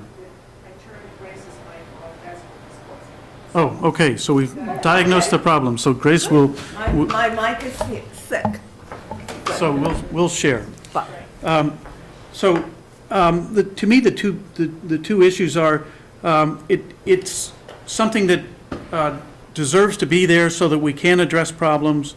We have something to similar to the other environmental parameters. On the other hand, the goal is not to get people into court. The goal is to get something that's clear and measurable to make it specific. And I think I actually advocate we table this until we can make it more specific. And the reason is I think about tennis courts, I think about temporary hockey rink and basketball lights and things like that, driveway lights. And I think we need to, driveway lights are so common that I think what we really want is folks to work these things out and be neighborly, but not over-regulated. I think the very fact that there are no specifics means that we can institute a conversation, and hopefully it would end the way the last conversation did, where we didn't even have the power to do it particularly, but we did. And people reached some conclusion and they talked together. the very fact that it isn't specific means all we can do really is start a conversation with some power to say, you have to settle this, you have to deal with this, and maybe convince them to set hours, for example, for a basketball court or something like that. I think it actually gives you more capacity to work with it in a small town if it isn't too particular. Persuasive. And don't forget, it's under the zoning bylaws, so there is grandfathering provision, so it's only any new sources of light and so on. And I think then that becomes a bit easier. So then the zoning enforcement can actually assess each new source of light as they come up. Elliot? Again, only one person should have to object and cease and desist. Before they built the goddamn Sherborn Inn under my bedroom window, I was assured there would not be any lights from the Sherborn Inn shining on my house 30 years ago. They said they were going to plant hemlock trees. Dave Sorda said, we'll plant hemlock trees. There'll be no light shining on your house. They've shone on my house for 30 years. And the hell with me. Yeah, you don't live downtown. I do. I'll just Not by give somebody a choice. warning, and then you got to stop. So, further discussion here? I guess I would agree, I mean, in terms of not looking to regulate people, but I mean, I think that this does prompt discussion amongst neighbors anyway that may not otherwise occur and may not come before anyone's attention.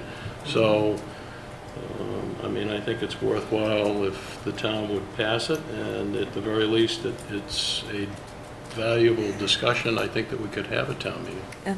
It sort of gives the planning board a mediating role, doesn't it?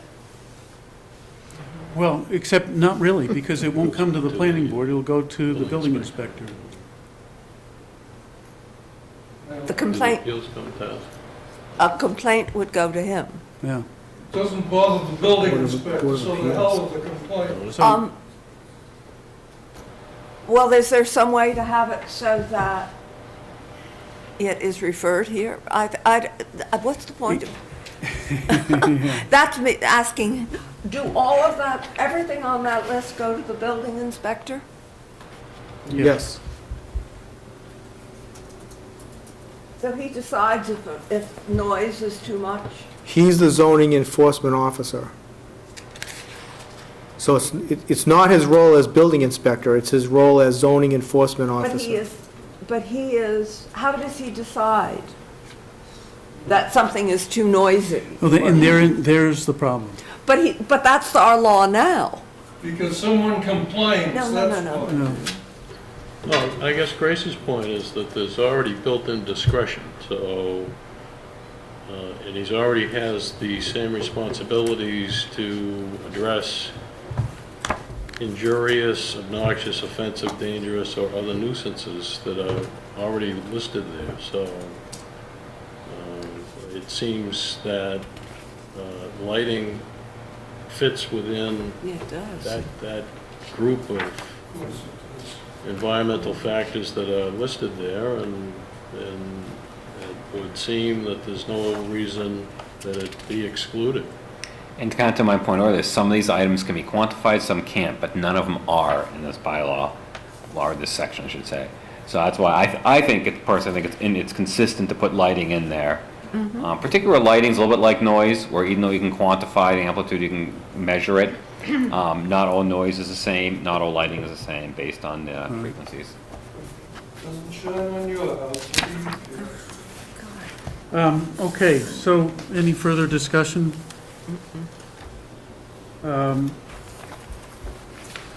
I guess procedurally, Gino, do we need to vote on these things, or is it consensus? This is a hearing, and it's been heard. If you're ready, I would suggest, I think it needs to be a vote because it's a recommendation to town meeting. Okay. We should probably go back to medical marijuana then. But, so on this lighting then, I guess I'm persuaded that it's okay, consistent. it's okay the way it is. I think the discussion's good, and I'm persuaded. So I'll take a motion to approve the lighting amendment as has been described, with no amendment. I'll move that. Is there a second? Second, is there any further discussion? All those in favor? All right, it's unanimous. Then let's jump back to medical marijuana procedurally. Is there a motion to accept the replacement of the moratorium on medical marijuana and replacing it with section 4.7 that regulates the medical marijuana facilities? Is there a second? I can't second. John? Okay, any further discussion? All those in favor? It's unanimous. Okay, then we move on to the amendment of the updating of the references to the FEMA flood plan maps to include newly completed maps for the portion of Sherborn within the Sudbury Basin. Gina, you want to describe this? Yes, FEMA did a study of only the Sudbury Basin, the whole Sudbury Basin, of which a small part of Sherborn is included, and have come up with new flood maps. And in order to continue to participate in the federal flood insurance program, we have to adopt the new maps, and also for the zoning, all we're doing is adopting the maps. But we have a companion bylaw, which is a general bylaw, that contains some standard language that also is required to continue to participate in the flood insurance program. And that standard language, in my opinion, we pretty much already cover it, so it's not like it's doing anything more burdensome or anything like that, but it's just standard language that they want to see in our bylaws. I have reviewed the flood maps, the new flood maps, and there are 4 panels that were renewed, and 2 of them look to me that they're very hard to read. And I've compared them with the existing ones, which are also very hard to read, but it looks to me like there's a small area mostly it's along the Natick line where there would be impacts, and there's a small area just west of Speen Street as it enters Natick. And I don't think it affects any houses, but that's an increased area. And the more important one, I think, is north of Meadowbrook. Between Meadowbrook and the Natick line seems to be a new area in the flood zone. Other than that, that's pretty much it that would be affected. Do the people there know about it? Probably not. So we probably should take some action to let them know. But the bottom line is this. We have no choice. We have no choice. Yeah. This helps them. It makes them eligible for the flood Yeah, but insurance. I just think it's the sort of thing you tell them. Absolutely. Yeah, and I guess the key point is that if we don't adopt this change, with this amendment, then those residences are not eligible for federally funded flood insurance. Correct. They can still get it privately. It has nothing to do with rates or anything. It doesn't change. We have no control over that. This has no control. Correct. No control. Insurance companies set their rates. And there's been some discussion about the maps are being delayed and the federal government's redoing. That only applies to the coastal maps, not the riverine ones. So by this amendment, then the residents, the properties that are currently eligible, unless there's a change that says they're no longer in the floodplain, they would continue to be eligible for federally funded flood insurance. Yes. So I think that's the key. Any comments? No? Then, any further discussion? This includes beavers? These maps are, a question was just asked if it includes flooding as a result of beavers, and I think this is, the maps that we're adopting are not, it may or may not be, but it's not, the maps are what they define the maps to be. They set the lines. Is there a motion to approve this amendment? I'll move. And a second? Second. Any further discussion? All those in favor? It passes. Okay. So with that, I guess I'll complete this hearing with the understanding that, in this case, our number 1, which is 90 Maple Street project, has been continued. So next on our agenda is master plan survey, and the update on that is that the online surveys and paper surveys are still coming in. The online will be available through the end of this month, so only a few more days. You can continue to, if you haven't taken this survey, the resident survey, you can take it online, or there's still copies available at the town hall, and you received a copy with your census. So I encourage folks, if you haven't completed the survey, to do so. We've got scheduled dates for some volunteers to enter the data. March 4th and March 6th, 3 p.m. to 5 p.m. on the 4th and the 6th. Where? Here at Town Hall. So we're volunteers. If you're interested, I'd suggest emailing, and I'll volunteer Gino. But we have a email sign-up that we would then forward to you, and you can sign up for those spots. You do need to have a laptop, so. You said you'd bring one. We'll have a few extra, but I don't want people to rely on that. Mhm. So that's the process of entering that data will take place on those days. We've got evening schedule on Tuesday, March 4th as well. And we'll see how we go. We might be able to get it done in those 3 sessions. We'll see. But that's why we're doing this email sign-up. And Robin, I think you saw that. I don't know if you had a chance to see it, but there's an email sign-up. So anybody that's interested, email Gino, and he'll send back a sign-up, and you can sign up for the available spots. And we'll get that data entered. And then in March, we'll work on tabulation of that data and a summary, and work towards getting that out and published. It will be referenced in the update of the town general plan, which is the next topic relative to the town center report, that the general plan update is a process where we'll be forming 3 groups. And hopefully the town center report and certainly the survey results will be in that general plan. So, anything more on the survey? Divvying up our most volunteers.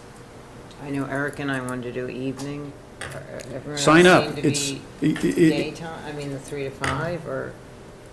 What's it the doesn't question? matter. I mean, are you still running if it's only Eric and I for a night, or are we? It'll be based on whoever signs up. I'll be there. Okay. Are you running both shifts? That's all Yeah, we're running both shifts, and you Okay. can sign up. Okay, thanks. We've limited the number of spots. We don't want to have have 50 well-meaning volunteers and no room to do it. So I the see. process, the number of folks that sign up will be based on that sign-up. So what's your limit? What if? I can't recall, but it's in that sign-up. I think it's 7 or something like that. Oh, it's not, okay. So, town center report. I guess the real update is that in discussion about this project, the draft is on our planning board website, but the real discussion is that Grace drafted a mission statement to sort of put this all in focus. And I think that's, and I think it puts these long-term projects into focus, I think. I don't know if I have it here, but I guess I'll distribute it and look forward to Comments. Comments. And changes. Anything I draft is free game. yeah. So I think that'll sort of help guide the progress on the town center report. Just moving along here, other business that may come before the town. Any news? No news? Check that off. So I think just within minutes of the last thing, and Gino, I've been pushing you on a lot of other things, and I know Jessica was out a number of meetings, so I don't expect you've had any chance to get these minutes. No, but Jessica did provide the January 8th and January 22nd minutes. I haven't reviewed them yet, so I haven't sent them out to you, but we can do those next time. Okay, so it's unusual, and I understand the unusual circumstances. We definitely want to get those out so we can review them at our next meeting. Yes. Great. Okay. Topics for next meeting. We've got some of these things to update. I think we'll have news on this. Are there other topics that we're anticipating? I think 247 Washington Street, there's a right of first refusal. Well, that's something we could probably talk about now if you'd like, since I did distribute it about 2 meetings ago, that notice of the town's right of first refusal. My only concern is if I don't think it qualifies. I mean, in terms of other business that may come before the town, I don't think it falls under that. Okay, we'll do it next I'd time. like to very much, but I think procedurally it'd be better for us to put it on the agenda next meeting. What is basically the subject? It's right of first refusal. So it's our opinion on right of first refusal? Yeah, or what? that's all. It's just our opinion because we have no power in it. Correct. Okay. It's just our opinion. Elliot, you have to go up to the microphone. Okay, I know the way. Yep. Yeah, and this property, Washington Street property, we have so many days for a town meeting to vote to accept that. This is a Board of Selectmen. And here we are up to town meeting in a couple of months. And do we have the money? Do we have the time? Does anybody give a damn? And these are things that I think somebody should come up with some answers pretty fast. Thank you. Okay, well, that'll be a topic at our next meeting. And our next meeting date? March 12th. March 12th. Okay, I guess I'll take a motion to adjourn our meeting. We covered a lot of ground, got a lot done. So moved. There's a motion, is there a second? I don't want to leave you. All right, any further discussion? Well, with that, then I'd call this meeting adjourned, and I'd certainly thank everybody that did come for coming, and I appreciate the television audience, and thank you all very much. I think you did a good job, John.